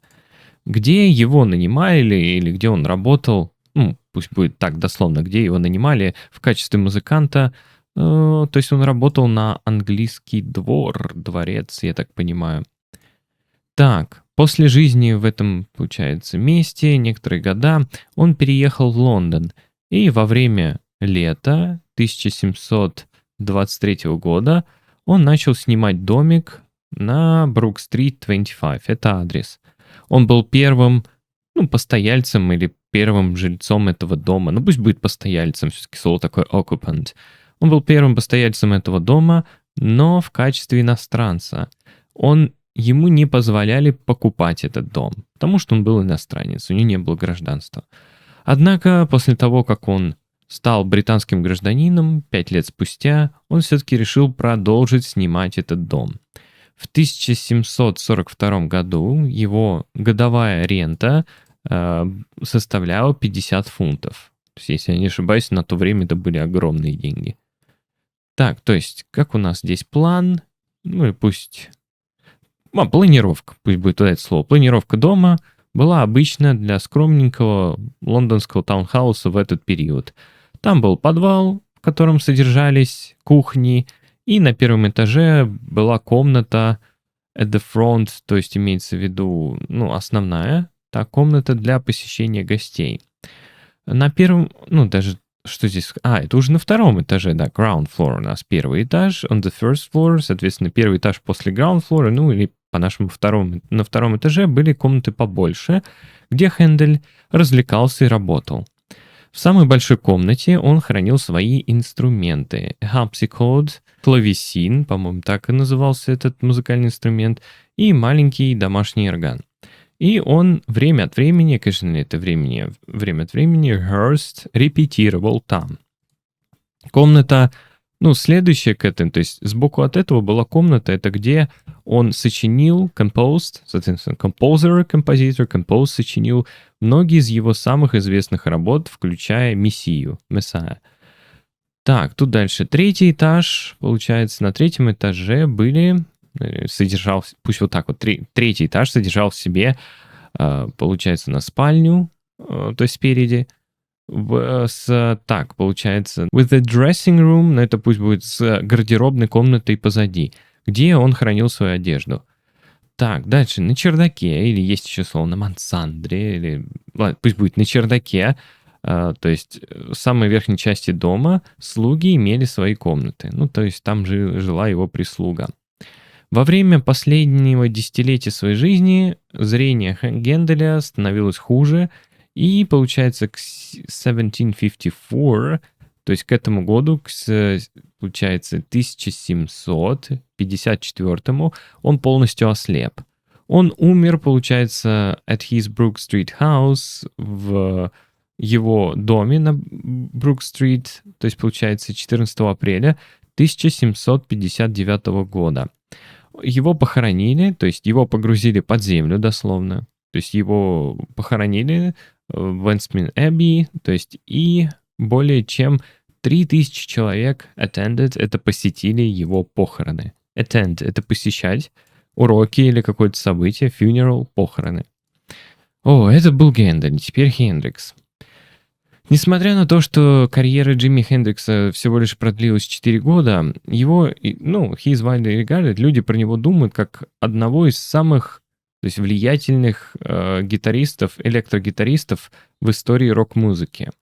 Квартира на верхних этажах 23-го Брук-стрит была найдена его девушкой, by Jimmy's girlfriend, то есть девушкой Джимми, Кэфи Этчингем.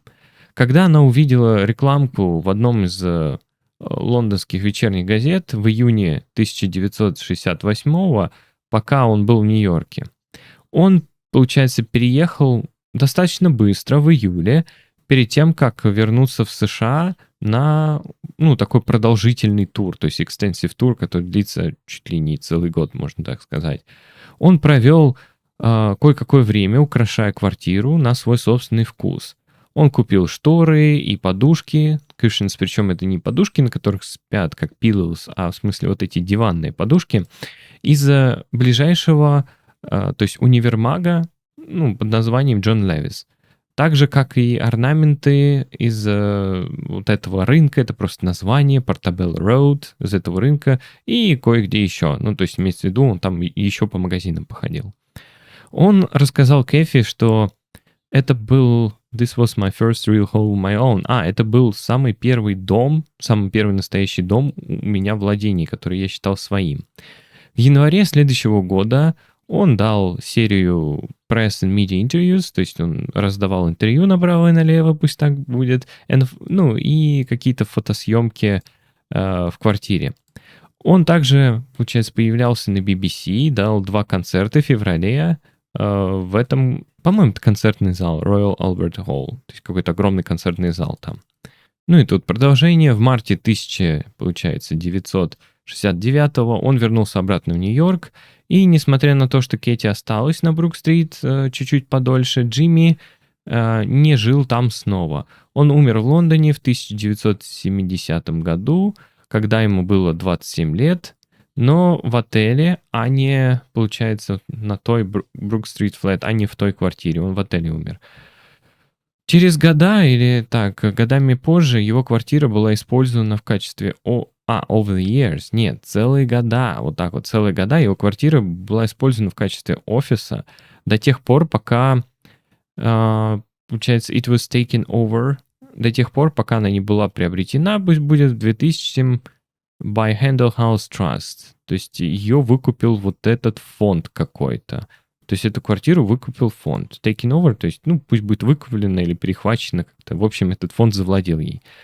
И этот фонд, получается, открыл эту квартиру, то есть публике, то есть общественности в среду 10 февраля 2016 года. И целый дом теперь это музей. И также concert venue, то есть место проведения концертов. Venue — это вот что на свадьбу место проведения, что место проведения концерта, то есть такое слово замечательное, где оба мужчины-музыканта могут быть услышаны на живых представлениях. Так, where both men's music... Нет, точнее, где музыку двоих, то есть нет, они-то уже мертвы, это я немножко перепутал. То есть музыку и Генделя можно... Эта музыка может быть услышана на живых представлениях. То есть люди приходят и играют там их музыку. То есть вот такая вот аудиозапись. Ну что ж, надеюсь, голова не болит. Давайте идти дальше. Part 7. Speaking and writing, describing your dream home. Now let's use everything you've learned today in a creative speaking and writing task. This is part 7. First, think about your perfect home. Imagine money is not a problem. What would it be like? Take a few minutes to think and make some brief notes using these questions as a guide. So, location. Where in the world would it be? In the city, in the country, by the sea? Type. Is it a modern flat, a cottage, a villa, a castle, or something else? Size. How many rooms, bedrooms, bathrooms, special rooms? Features. What makes it special? A swimming pool, a huge garden, a cinema room, a library? And decoration. What does it look like inside? Modern, cozy, spacious, wooden floors, lots of light, and so on. So, use the vocabulary from today's lesson and from kind of that page. I hope you remember to help you. Words like, spacious, cozy, wooden floors, balcony, terrace, open fire, ground floor, outskirts. All those words we practiced. Pause the video now to think and write your notes.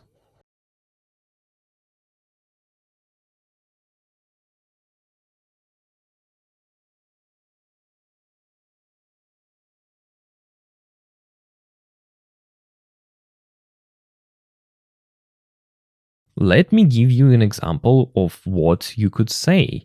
I'll use the question from the task. Let's do it like this. Let's just read what we have here. For example, where would it be?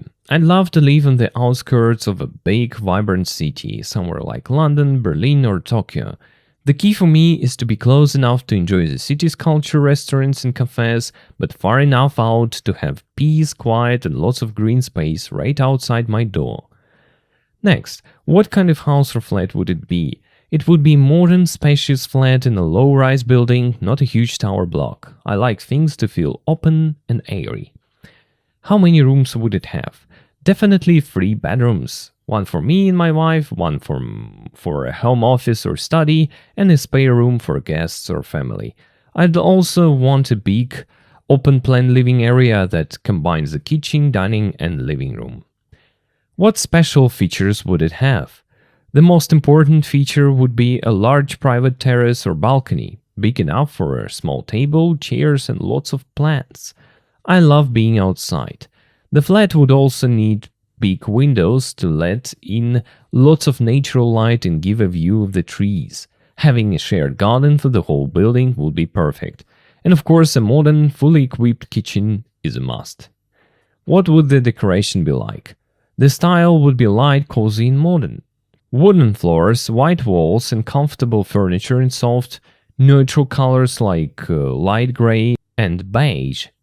I'd add color and life with green plants, interesting books on the shelves, and modern art on the walls. The goal is for it to feel like a peaceful, bright sanctuary, a cozy place to come home to that's full of light. Okay, now it's your turn. Do something of this sort on your own.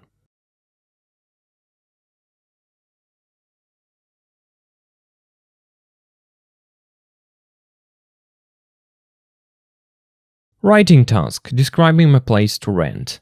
Now, let's move to the final writing task. We are going to learn how to write a good description to rent a house or flat online, just like on a real website like Airbnb or homerent.com. This is a useful skill. Whether you're renting out a place someday or just describing your home, these words and structures will help. Okay, activity A. First, look at the 2 posts from homerent.com on your screen. One is for a flat in Florence, Italy, the other is for villa in Turkey. Read both descriptions carefully, then ask yourself, which one makes me want to rent it more? Why? Is it because of the words they use, the details they include, the location, the feeling it gives you? Think about it or discuss it with yourself. There is no right answer, it's about what appeals to you personally. Beautiful 1-bedroom flat in Florence. This flat is perfectly situated with a stunning view of the Palazzo Vecchio and Piazza della Signoria. It's on the 2nd floor of a lovely old building. This attractive flat has a spacious double bedroom, a sunny living room, a fully equipped kitchen with a dining area, and a large bathroom with shower. There is a flat-screen TV in the living room, and there is also Wi-Fi and air conditioning. The neighborhood, San Giovanni district, is in the center of the city. The area is mainly pedestrian, and the Uffizi Gallery, Piazza della Repubblica and Piazza del Duomo are just a short walk away. The flat is ideal for a couple who would like to go sightseeing in this beautiful city. It is a no-smoking house and no pets are allowed. Beach villa in Kuşadası, Turkey. Kuşadası is a nice holiday resort on the west coast of Turkey, about 80 kilometers south of Izmir. The house has 3 double bedrooms, a living room, a nice kitchen and 2 bathrooms. All the rooms have air conditioning and the bedrooms have their own balconies. There is a nice terrace with table and chairs so you can eat outside. There are nice views of the beach and the mountains. There is a nice garden and a communal swimming pool which we share with the other nearby houses. The house is walking distance from several nice beaches where you can do lots of water sports. It's also a short drive from the mountains where you can go hiking.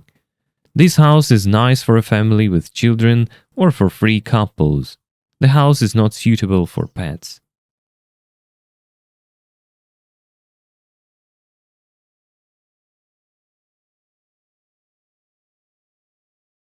Activity B. Now let's see why the first description, the Florence flat, is so effective. Read the Florence flat description again. This time, underline all the adjectives, the describing words that make the flat sound attractive. Words like beautiful, spacious, stunning. These are the selling words. They create a picture in your mind. They make you feel something. Think about what these words mean. Why do they work so well? Beautiful 1-bedroom flat in Florence. This flat is perfectly situated with a stunning view of the Palazzo Vecchio and Piazza della Signoria. It's on the 2nd floor of a lovely old building. This attractive flat has a spacious double bedroom, a sunny living room, a fully equipped kitchen with a dining area, and a large bathroom with shower. There is a flat-screen TV in the living room, and there is also Wi-Fi and air conditioning. The neighborhood, San Giovanni district, is in the center of the city. The area is mainly pedestrian, and the Uffizi Gallery, Piazza della Repubblica and Piazza del Duomo are just a short walk away. The flat is ideal for a couple who would like to go sightseeing in this beautiful city. It is a no-smoking house and no pets are allowed.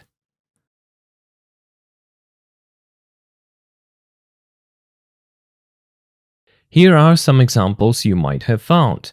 A fully equipped kitchen, a sunny terrace, stunning views, a large garden, lovely beaches, ideal for a family. These words are specific. They paint a clear picture. That's what makes a good description. Part C. Now look at the second description, the villa in Turkey. The writer uses the word nice many times. Now, nice is not a bad word, but it's not very exciting. Yeah, it's a bit boring. It doesn't tell you much. Your task is to improve this description. Replace the word nice with better, more specific adjectives. You can use the adjectives you underlined in the Florence text or think of your own. For example, instead of a nice kitchen, you could write a modern kitchen or a fully equipped kitchen. Instead of a nice view, you could write a stunning view or a breathtaking view. Try to do it first, then I will read out loud just an example of how it could be done.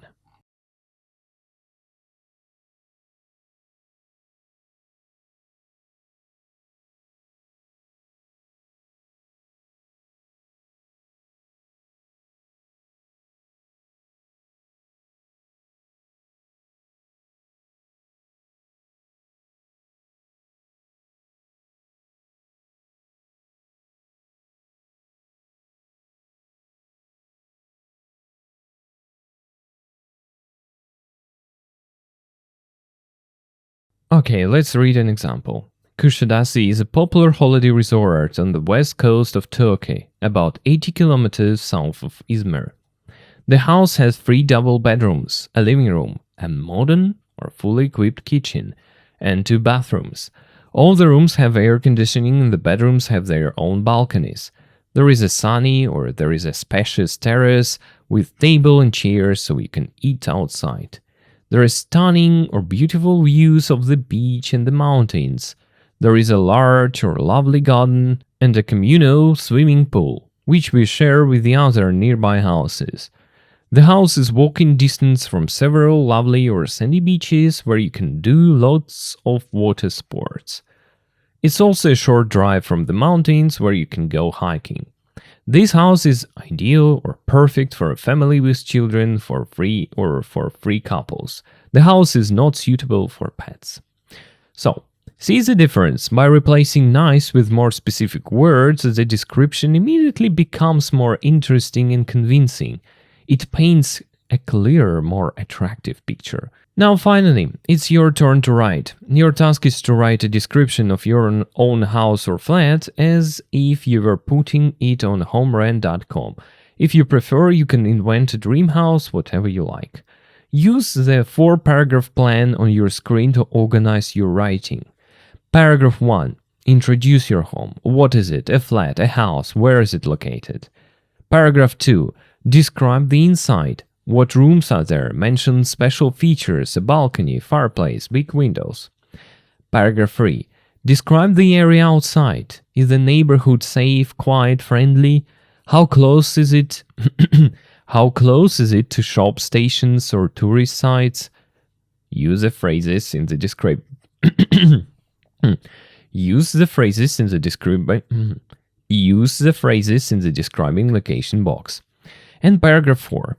Say who would enjoy living there, for example, a student, a couple, a family. Mention any rules like no pets or no smoking, whatever you like. Use the vocabulary from this unit and the strong adjectives you've just practiced with the previous exercise. However, I must mention it. This task is optional. It's here for you if you want to practice your writing and challenge yourself. Yeah. If you're short on time or prefer to focus on speaking and listening today, that's completely fine too. You can always come back to it later.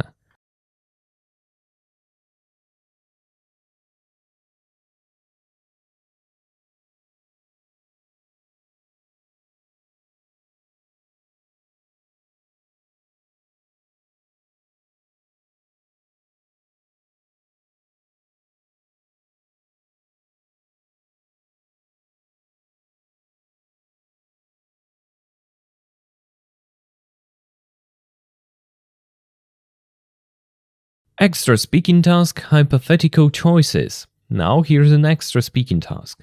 This combines housing vocabulary with hypothetical situations, perfect for practicing the second conditional.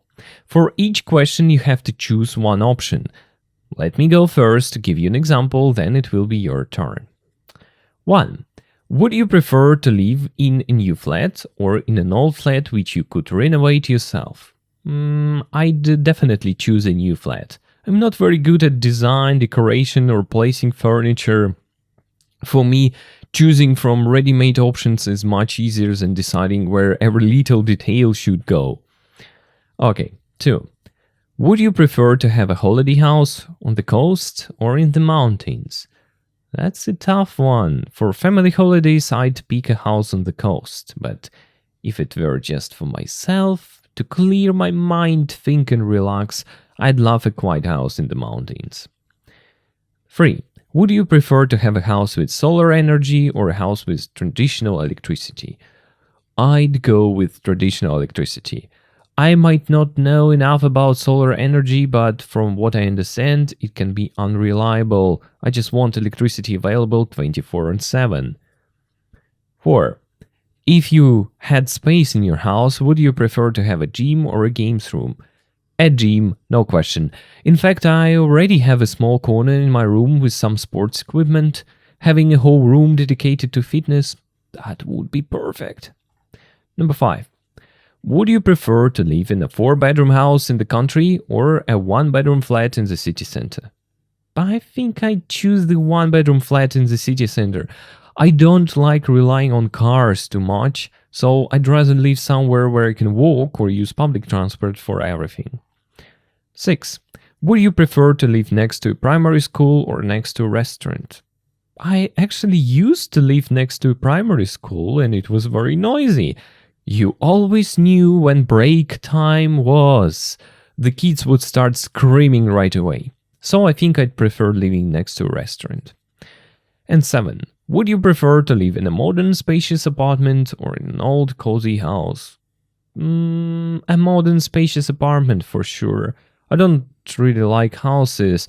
Apartments are much easier because you don't have to deal with so much housework. For example, my father lives in a house and he's always busy fixing things, shoveling snow, adjusting the heating system. Oh no, I'd rather have a quieter life. Okay, those were my choices, now it's your turn. Think about each question, make your own choice, and try to give a short reason just like I did. This is a great practice for speaking and for using the second conditional. Have fun with it.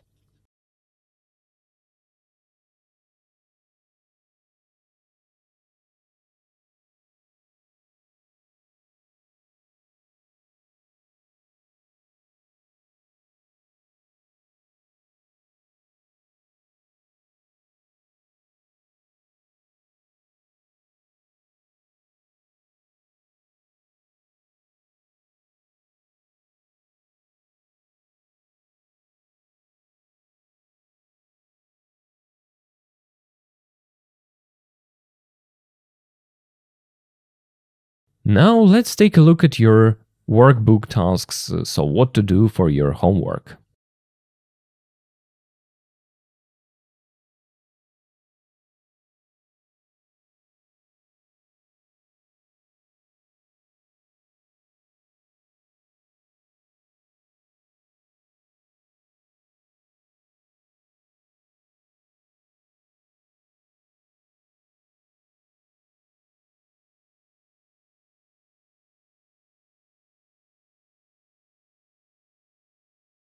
Seven point 2. 7b. Pronunciation. A. 1. If I did more exercise, I'd be a lot fitter. 2. I'd grow my own vegetables if I had a garden. 3. Would you buy a cottage if you had enough money? 4. If it were my house, I wouldn't make the kitchen bigger. 5. I wouldn't have a car if I lived in the city centre.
Теперь информация для тех, кто ищет разборы рабочих тетрадей, там, где выполнены все задания и даны мои комментарии. Заходите на любой урок по курсу Intermediate и переходите в описание. В описании первая ссылочка стоит у нас здесь Subscription to Boosty, Workbook Answer, Keys Here. Щелкайте на данную ссылочку и переходите на сайт Boosty. Далее производите регистрацию, то есть любым удобным способом. После этого вы можете оформить любую из данных подписок. В самой первой подписке Student разобраны рабочие тетради. После того, как вы подписываетесь, переходите в главное меню, где есть удобная навигация. Вот здесь English File Elementary, English File Pre-Intermediate, English File Intermediate. В принципе, то, что нам нужно. Щелкайте на данную ссылочку Workbook, вас переносит к данному посту. Там будут даны ссылки на видео с разборами рабочих тетрадей. Они будут постоянно обновляться, то есть выходит новый юнит, автоматически здесь появляются разборы и рабочие тетради. Это поможет вам лучше разобраться в домашней работе, Ну а мне в свою очередь поможет продолжать выпускать данные видеоролики, потому что, ребят, честно, без вашей поддержки делать это очень-очень тяжело. Спасибо за внимание. Переходим к заключительному слову. And that's it for Unit 7b, The Hotel of Mom and Dad. What a journey we've had. We started by reading and talking about living with parents as adults, the good sides and the difficult sides, you know. We explored the second conditional to imagine different lives. For example, if I had my own flat, I would, and so on. We practiced the rhythm of English sentences with kind of sentence stress. We built up our vocabulary to describe every part of a house, from the roof to the basement, from the balcony to the fireplace. We learned the tricky sounds of the letter C. We even took a virtual tour of a famous London home where two very different musicians lived centuries apart. And finally, we shared our own dream house ideas. You worked with grammar, vocabulary, listening, speaking, and writing, all on the topic of homes. And whether you're describing your current flat, dreaming of a mountain cabin, or giving advice with "if I were you," now you have the language to do it. And remember, language is like building a home. Yeah, you start with the foundations, grammar and vocabulary, and then you make it your own. You've done great work laying those bricks today. But look, that's important. It would be so nice if you could support me by putting a like on this video and subscribing to both the YouTube and Telegram channels. That really helps more people find these lessons. And the best thing you can do, the thing that helps me the most, is to subscribe on boosty.com. Your support allows me to keep making more wonderful lessons like this one. And now I think that's all for today. Thank you for watching. Thank you for learning with me. I'll see you on the next video. Bye bye. Take care.